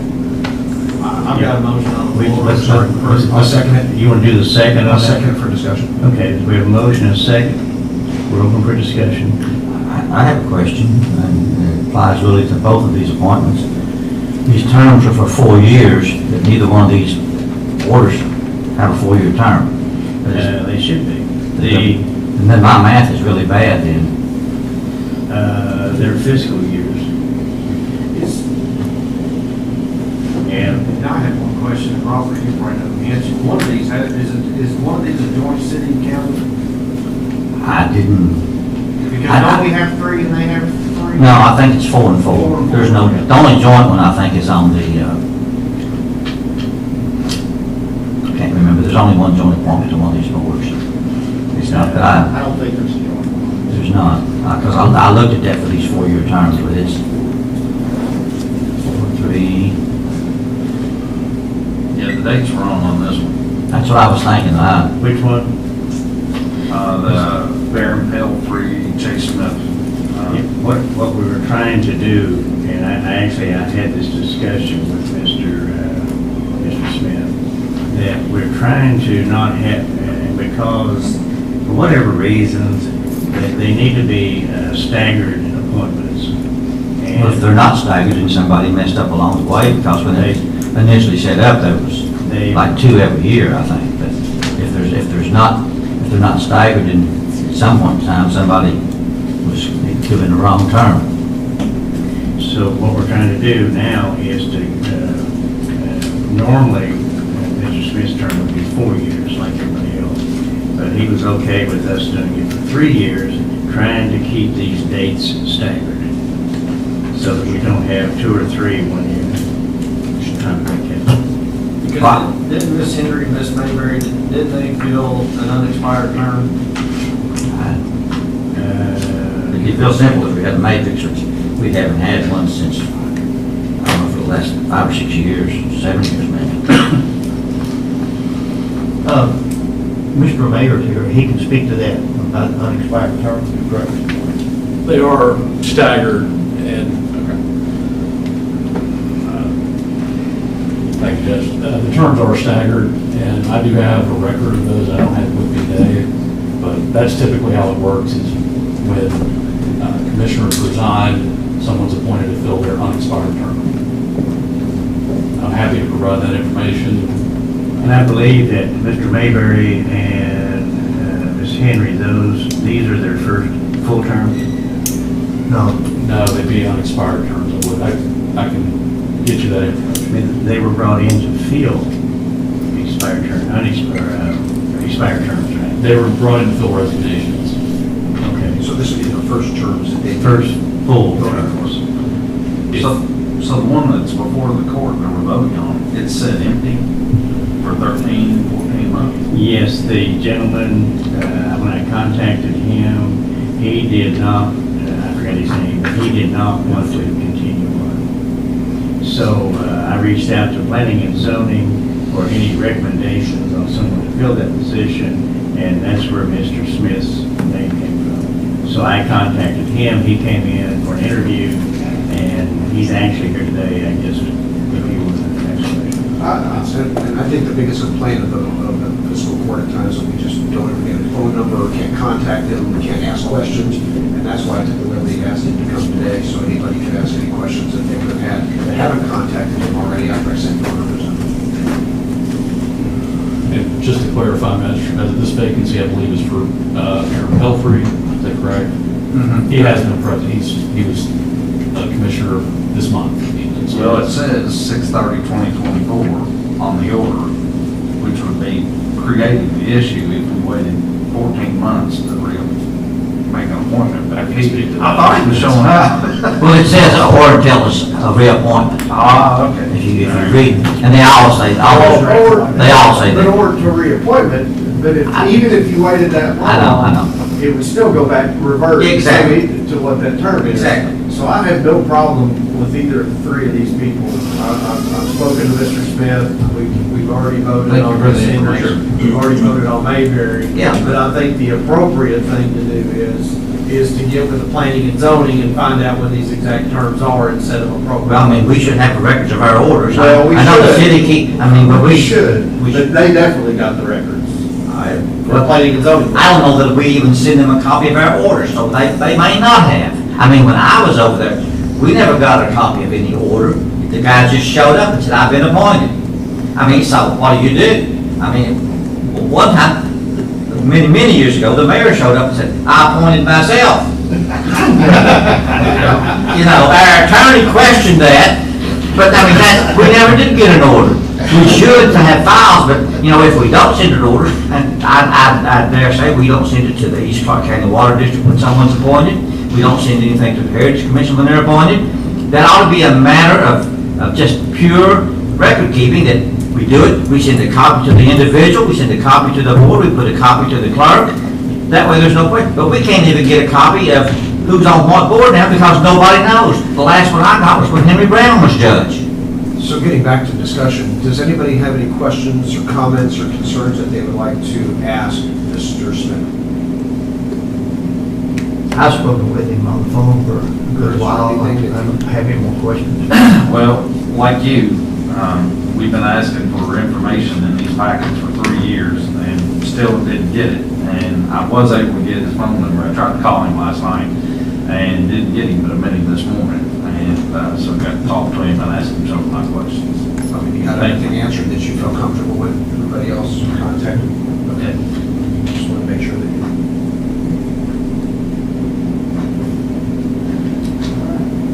Welcome to Winchester.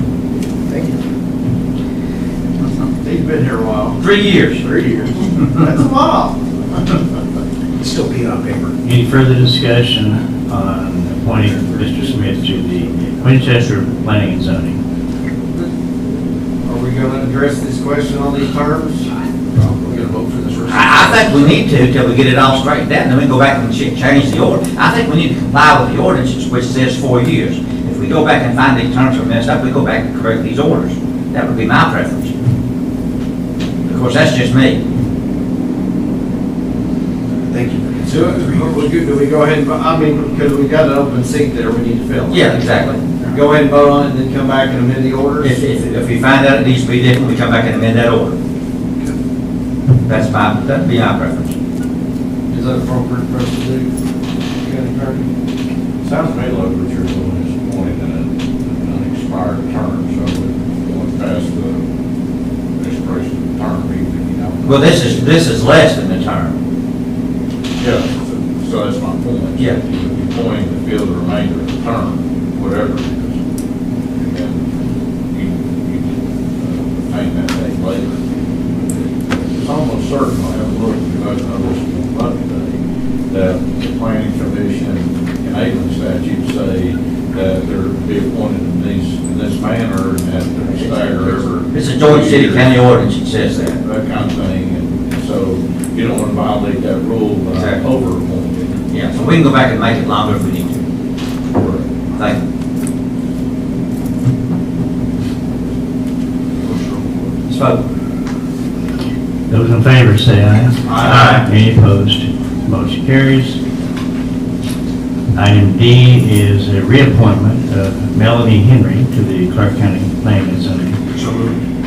Have a motion? Second. Any discussion? Now, should this one be 4 years? Yes, I would think.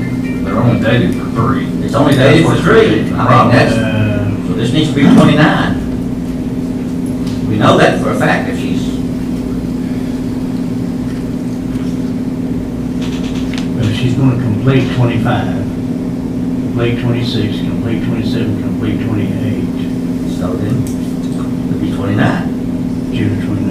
Okay, we'll correct that. I'm not a mathematician, but 25 and 4 is 29. Yes, you Fire. So we'll correct that date. Those in favor say aye. Aye. Any opposed? Motion carries. Next item is appointing Mr. Mayberry to the Clark County Planning and Zoning. I move to approve with that date corrected as well. Second. Motion second, any discussion? Those in favor say aye. Aye. Any opposed? Motion carries. Next item is the hiring of William Stanfield as a full-time firefighter in the Clark County Fire Department. Is that the two that we already approved? Yes. So this was the follow-up order. So moved. Second. Motion second, any discussion? Those in favor say aye. Aye. Any opposed? Next item is approving the. Spelling is right. You got stand, field there, stand, field here. It should be stand. It's usually stand feels like this. Do you remember the spelling of his name? Of Stanfield? Is it S-T-A? It's not what. The order says S-T-A-N, but the agenda says S-T-A-N. It's STAN. No D. Okay, stand. Just make sure this one's correct. That was correct, Just okay. make sure it's the right one.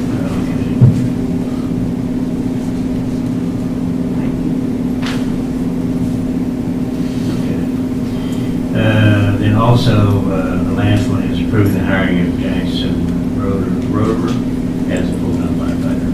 So moved. Motion. Second. Motion second. Any discussion? Those in favor say aye. Aye. Any opposed?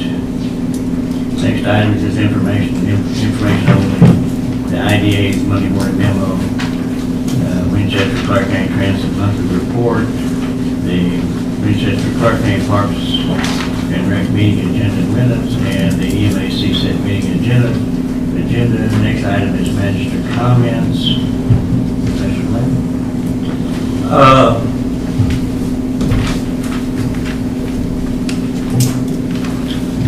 Just a quick thought on revenues, we talked about the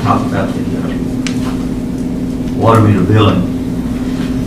And we had a discussion when we transferred to $3, it was on landlines, to $3 on water meters.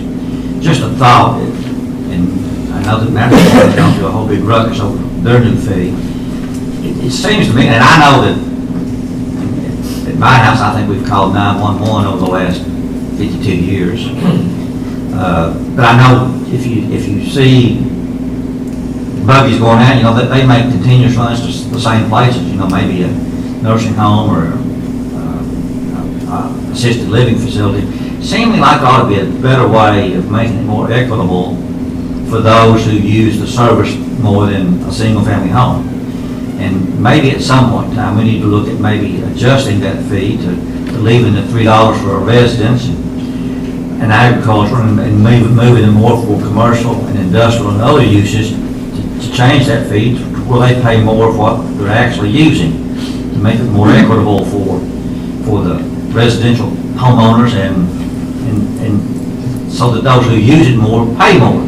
So just a thought, at some point in time, we may want to look at that as we look at revenue streams and, as you speak about that, maybe at some point in time, we ought to just sit down and have a meeting and discuss nothing but revenue streams and where we can cut costs and, have a long-range plan for like we're talking about, a long-range capital improvement plan and that sort of thing. Just, I know, and I've talked about this before, it never went anyplace, but, if you don't know where you're going, how you're going to pay for your bills, but particularly, I'm sitting here thinking about the user fees for the water meters, and it seems a bit inequitable for a single-family homeowner. I mean, we use once every 10 or 15 years, but some of these other places use 4 or 5 times a week. That's all I got.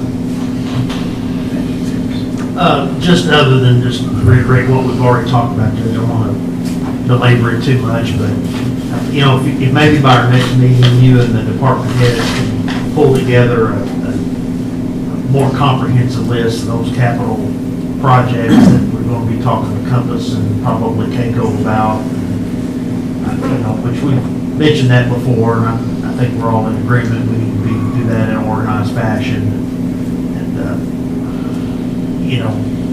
hopefully that we can pull something together, and then maybe by our first meeting in September, bring Compass in to go over that, and what our options are, what they recommend for financing, planning, and so forth. That's all I have. Judge, I got a few things. First, I want to just make a comment on the EM meeting that we had recently when we had the people from the London area that dealt with the fire or the tornado there. And that was a very good presentation, and we got a lot of good information, that I think that we need to discuss and implement into our county from that. But it was really well done, and it was very well attended. The other thing I'd like to see is give an opportunity for the new CEO for the Greater Clark Foundation to come in and maybe do a presentation on who they are and also what they have up to this point, what the Greater Clark Foundation has brought to this community and what his vision and goals are for the next bit of time. I'd like to know that. And also, just an update of what we have with the splash pad. Have they even started construction? Are they close? Are they close to being? It won't be this summer, don't look like to me. Okay. Dan's on the march, what do you may know? Okay. Still in construction. Okay. And then the last thing is, and I've talked with the county attorney and I've talked with several magistrates on this, and I still don't know if I have any teeth or a total understanding of the nuisance, declaration of nuisance in our county. Some people say that it's not incorporated in the area, but let me just take a step back. In District 4, I think it affects me the most. We have several commercial and industrial properties of considerable acreage that are not staying mowed. They're like 6 feet high of grass. Johnson grass obviously grows crazy, and I wasn't sure if it's the city, if the declaration of nuisance section 4, 10 inches of grass is including those property. I want to see it enforced. I want to know how we can enforce it. If it's not, I want to create an ordinance that says you have to keep that commercial and industrial properties have to stay mowed in our county, because it looks pathetic and it doesn't make our county look good. And I know Mr. Norton has done a great job of getting his one mowed off there by the hospital and out there next to Tierney's. I'd like to see it on a consistent basis. I know that Mrs. Geiser's property out there is not being mowed yet. We've talked a little bit, but haven't seen anything. I just would like to just remove us having to police it and just having an ordinance that says it's got to stay under 10 inches. However, we got to do that. So Even if you had an ordinance, you have to police it. well, that's what I'm saying. I just give it to county attorney and go to what you need to do. I understand, but again, we've talked again. I just don't. Where are we at with that, Mr. Elkins? Chief, I know we mentioned that you thought that this covered that, but I just want to hear it from you so that the code enforcement people can say yes, and if I contact them, they'll enforce it.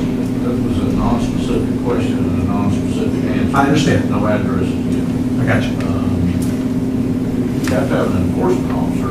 I don't know who that is. I know one time that admin code, I think the judge was appointed. Right.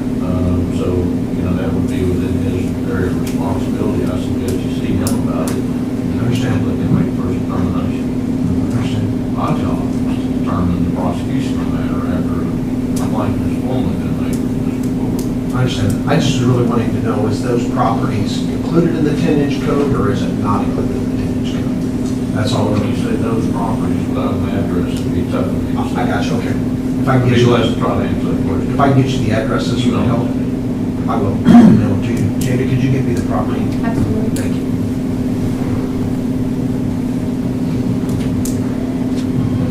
I think that's it. Okay, thank you. We had an animal shelter meeting yesterday, and just wanted to mention that July was an extremely busy month. I think she took in 73 dogs, and normally we're in the neighborhood of 30 or something like that, and several more cats. And she's still short some people. She needs one full-time and 2 part-time, so if anybody's listening, needs a job, they sure could use them. The weekends are especially hard for them. She's really struggling to get by on the weekends, but, so we just need to see if we can get her some help. That's all. So I've got a couple things. One of them, when we went to the Kentucky Magistrates and Judges Association, Bob Joe Wilson had a map up that had, she talked about the new city bridge program, which the city used to build the Jefferson Street Bridge. And it was color coded for the counties that did not have an active application. And once the city's Jefferson Street application rolled off, we fall into one of those 30 counties that don't have an application in. And she highlighted the fact there's $5.5 million left in there that is not appropriated toward any projects. And then it'll be refunded in January. So we talked about in our road committee meeting, previous, I think it came from even maybe when Magistrate Davis was on there. It was the bridges that we had focused for the old program were the River Road Bridge, and then that long bridge on 4 Mile. When you pass the power plant, like a single lane bridge down there. My understanding, it's got like the abutments on it are hand laid. It's a really old bridge, so just But that's the second bridge, not the first one. Right. The second bridge. So that was my suggestion to one of, but just so that you guys, for the sake of conversation, that's something, I feel like we owe it to the county to get an application turned in. You have to have a set of plans. The judge executive would have to fill the application out and sign it. My understanding, the judge has the education requirement. We just need to get Bill Jones his education. I think he's working on that. So if we get those education requirements, get the application signed, we just need to pick a bridge and focus on it, and as a group, try to bear down and try to get some of that money. And that bridge down there, I think it has a $1 million limit to this program, and the last number that I saw was 889. I mean, it was a lot, I believe. So that would be something that the county would be hard pressed to ever overcome without some state and federal funding. And those folks that live down through there, that bridge closed, especially during the winter time, they'd be a lot like the Red River Road people. They'd have to drive all the way around 5 and 2 Mile. And Well, that happened when we had that boat slide on up there. Well, and we still got that slide. Yeah, we still got the other one on the other side. There's an email floating around that I'll share. I wasn't going to bring that up. I shared it with Bill this morning. I couldn't send it on my email. I just took a screenshot. There's a Miss Smith with the state that's looking for our application to get that funding for all of our road projects. Smith? I don't know how you say this, Balloria Smith. I'll share, and when I get back to my computer, I'll screenshot the email and I'll send it over there to you so that you got it. Say second V.E. I'm sorry. Balloria, is that? Probably, yeah. She's a a state liaison, she covers the FEMA project. Says there's a short window and she needs to pay for it. And not just 4 Mile, but I would think we'd be able to turn that on Acton Road, I don't think, because that all happened in the same storm. Well, yeah, the first thing we had to do was we had to go through training for to apply for FEMA money. And actually, this is a big question, but we had to go through the applicant agent, they call it. Every county has to have an applicant agent, that's their word, and is their sole source of contact. So our HR director has agreed to become our applicant agent.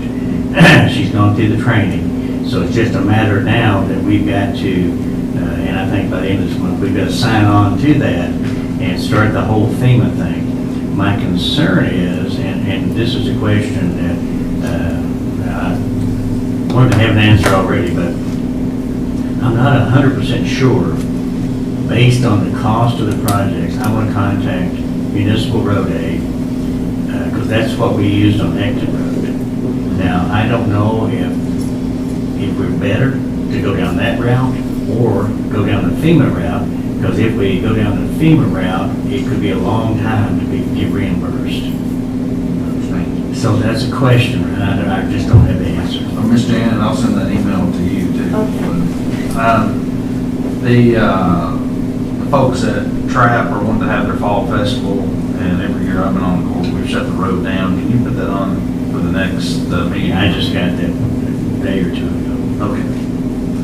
We got plenty of time there. And then I'll speak to Magistrate Blanton. I had looked at those 911 fees, and there's some information out there that gives the percentage of people that call from like a business, a rental property, or an actual homeowner, or then a motorist. And really, the homeowner is the most unlikely person to ever dial 911. Sure, that's exactly. All the calls come from business and rental properties primarily. The homeowner, and even a motorist, it was shocking to me that the motorist calls were less than a business call. Because you'd think that's where they'd all come from, would be like, wrecks and such. But the businesses dial 911 on regular business. So I don't know what the KRS would allow, but I agree with Master Blanton. Moving forward as we look for revenue, it certainly would be someplace. Yeah, we did the easy thing, but just keep it to $3 and move it. I mean, there's a better way of doing it. But what is the best way? Right. The other thing about the fire department, the things that we need to address, I'm absolutely for addressing for the fire department, like the crack in the building. But ultimately, I think we need to look more beyond those capital expenditures. As we went down this road with the EMS, it's come to light that there was a fire study done in 2004, there was a fire study done in 2019, and there's discussion in taking that fire station outside the city limit. I think the recommendation was maybe like the Waits Mill Road, or maybe exit 101, which totally makes sense, because as you look toward the goal of getting people underneath that 10-minute response time, that affects their insurance. And we've all had a lot of calls on insurance as it continues to escalate, and we've got a fire department inside the city limits. So when in that 10-minute radius, you've got 200 degrees on it that gets no effect out of that 10-minute response time. So I'd really like some consideration put into that, and then also, on the south side of the city, I would love to see those 10-minute response times cut for those people in District 2 and District 1 in those areas, as we look toward those capital expenses. That's all I got. That's good. Just a couple small things here. So David Kaiser reached out to me in regards to Billy Bush Park. He was wanting to, he's an engineer, he was wanting to look at raising money and designing some stairways kind of down to the river, Billy Bush Park, and maybe have a platform where it's easier access for people to fish and so forth. But before he spent the time and effort into designing and raising the money, he wanted to make sure how the fiscal court felt about that before moving forward, because if it was something that we didn't agree with or didn't want to happen, he didn't want to waste his time bringing a bunch of plans for us to look at and approve, and then we say, well, we don't want to do it at all.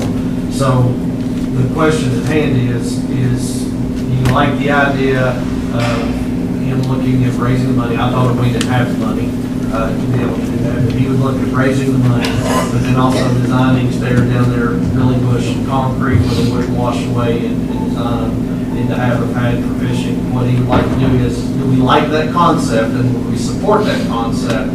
Then he would work on the fundraising and the design of that, and then bring that in for us to then look at and then approve the actual design and so forth of that. You know, one time Kevin Ryan was trying to get a place where you could grade it enough where you could launch canoes and kayaks. So maybe between what Kevin wants to do and what he wants to do, the two can work together and make it all together. But there was some funding aspects, because I spoke to him about that, because he's a very good friend with Jeff, and he knows Kevin very well, but I think there was some issue with funding about the boat ramp, because they were considering a boat ramp because of the other boat ramp that's right there, but David was kind of mentioning that there are stairways that you can put down, and you put the railing where it's just your canoe can slide down it and get to it, and that's what they want to look at, but before they went through that process. No, I'm all for that. That way they can put their boat in there and canoe down to the one by Proud Mary's. The Fed County just put in, just for canoe and kayak, so. So what about insurance on something like that? Do they have to have insurance? Well, I mean, It's the county's property. We got insurance. We got insurance on it now. We just have to work out a memorandum of agreement with them for what they put in and what we approve. What's the distance between that and Proud Mary's? Gosh, I don't know. I haven't been on the river for years. So can I report back to proceed? I got no problem with it. Anything we can provide for the citizens for recreation, especially in the river, which is underutilized, I'm all for that. You good with that, everybody? Judge, you good with that, David? Okay. So I'll let it know that the court supports that idea, that they work on it and bring us something for final approval at a later date. The last thing is on the parks, I've been on a lot of text messages. There's been a lot of vandalism at the College Park. I don't know if anybody's heard of it. We've had basketball, the new basketball courts have been spray painted. They've had doors broken in. They've had a bunch of graffiti signs torn up. Anyway, so long story short, the board had suggested looking at some security cameras that would cover the park where they could be able to visualize it. And in conversation and in the email thread, the chief of police has agreed they would supply a card and actually monitor it from the 911. They got a quote, and the quote for the camera, it's about a $10,000 unit, but they got it in demo.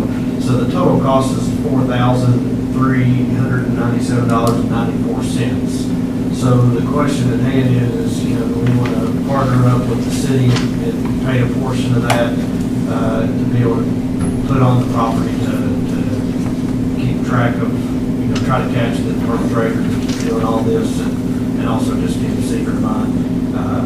My recommendation would be, take the $2,100 out of the community fund. We've got that, we still got money in there to pay that amount. But I just wanted to see what the appetite of the court was, or what your all's thoughts were.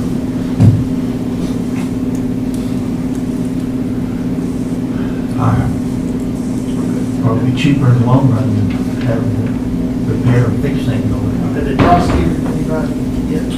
They have not. I know they're still investigating it, but this would be, in the park where it can capture everything and be monitored by 911. And I mean, I've probably there's been probably 6 or 7 incidents in the last 2, I'm sure you're aware of it too, Robert, in the last 2 to 3 weeks. It's gotten pretty bad. So. Again, I go back to, we need to, everyone needs to look at what we need to do. This is a perfect example of capital stuff that we need to consider. Even though it's not much, but I mean. I agree, because he rolled into that. Could very well be, you know, and not just, you know, probably need one at Lycans, probably, you know, that's the things. And I don't know how many of our agencies do any long-range considerations for operations or capital, and that's, you know, the tighter money gets, the more we need to do that. And I agree, and I think there is plans just because of this, there's some new technology now where it's. Yeah, there is, it's right. It's got a 3G or a 5G card in it, so it's got internet so it can transmit.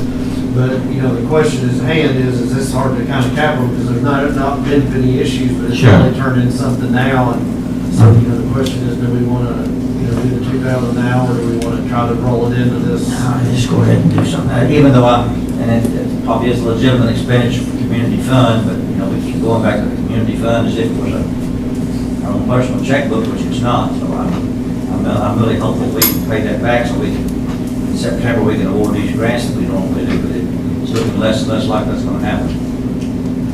So with that, then I'll offer a motion of that $2,100 for the community fund for the security camera out there at the College Park. I say that.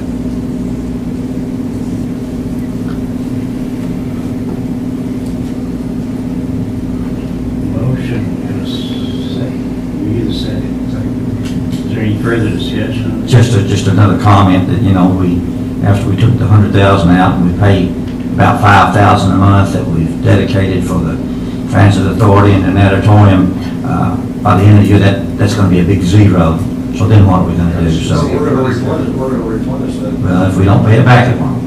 So I just a reminder that needs to be paid back, so that we can get those nonprofits, applications in. We may need, I don't know what our obligation is, but at some point, we may need to that point, we may need to look at how much longer we want to pay for the transit. If you look at those numbers. I know. It's less than half of what it was before COVID. Before COVID was almost 10,000, now it's like 4,400. It's way down. Fiscal year 2025, it's gone down almost every year since the year before COVID. It's gone down. It's gone down. We need to maybe look at the months to come, whether or not we need to keep that obligation. I don't think we have any contractual obligation. I don't have any idea. I don't have any idea. We do have a contract Do we have with a Kentucky River contract? Foothills, and just this week, and I did not get it turned in time for this meeting, but they are asking for more money. Can you bring So us a I will copy of that have- contract yeah. by next meeting? Yes, I will have all of that to put on our next meeting agenda. We need to be, and that come with a copy of that before the Yes. meeting, please. Yes. Thank you. We'll put it in your packet. Well, thank you for letting us know. Yeah. Thank you. Thank you. We can take a vote on that. Okay. Is there any more discussion? And I'm just asking this question, has there always been a vandalism problem there? There's always issues at College Park. There has been issues, but it's been really bad the last several weeks. I know several years ago it was really bad and it got better and then, and of course, we spent all that money over there on the surfaces for all those things and if they get damaged out there, they were gonna be again, so. I mean, Well, when they were able, they reached out to the contractor, they got some. Did they get- They got what they needed to fix it. Okay. So it's back to normal now, but it's just, there's just been ongoing, the police have been involved. I mean, this is the cheapest way they evaluated and, you know, I commend us, Police Chief Thompson, he's worked hand in hand with Jeff on this whole issue, and, you know, he's supplying the SIM card or whatever you want to call it for the So they can monitor. internet and monitor it, and they're going to tie it into where they're monitoring it from the 911 center like they do their other cameras that they have throughout the community. And this is going to be a direct shot on College Park, so then that way we can keep an eye on it, because it's been very bad. Next question, can we amend your motion and also include the splash pad area, because I know that's coming? We don't have a quote for that. I mean, they are putting together plans for a long-term deal to where all our parks will then have this technology. Because with the money we're spending on that splash pad, I know it's coming. So that's the concern I have. But that is From in the talks beginning. for at a later date, but maybe that's something we can include in the capital projects. I guess we'll consider that, because That's a lot of the short-term need. A lot of investment. this would almost be an emergency, because it's, I know what's been going on there. Yeah. My concern is on the community foundation. I still don't know that we can take the money. I don't know if there's any restrictions on how you spend that money. If we're going to approach CAECO for this, tax revenues anticipation note, which I hear is very quickly. If this problem been going on for a while, could we not take that $2,100 and put it into that capital? It's just, we can hopefully do that quick. I mean, if we can afford $2,100, all we doing sitting here. Okay. And again, I don't like taking it out of the community fund, but there are, it's just like we went through a while ago, there are exceptions to the rule. We have a process set up for the community fund. You apply in September, we issue the money in October, November. But that rule has always had exceptions to it when we've had other people who wanted other funds, and Daniel's always wanted to dip into it. But nonetheless, Hey, it's what it was and intended for. I know that, and I'm just ribbing, you Well, I believe mean, me. it's there for that, and it goes to. But I mean, but we do have a process, but we always have exceptions to that process. Even though I don't like using it as our own personal piggyback, I want to vote for it. Any further questions, comments? Those in favor say aye. Aye. Any opposed?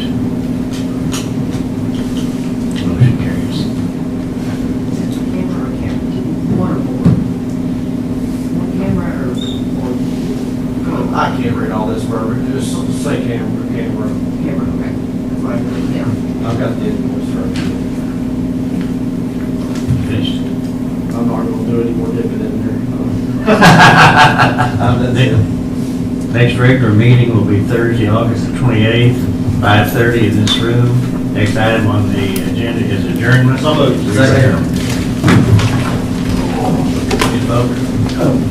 How are you?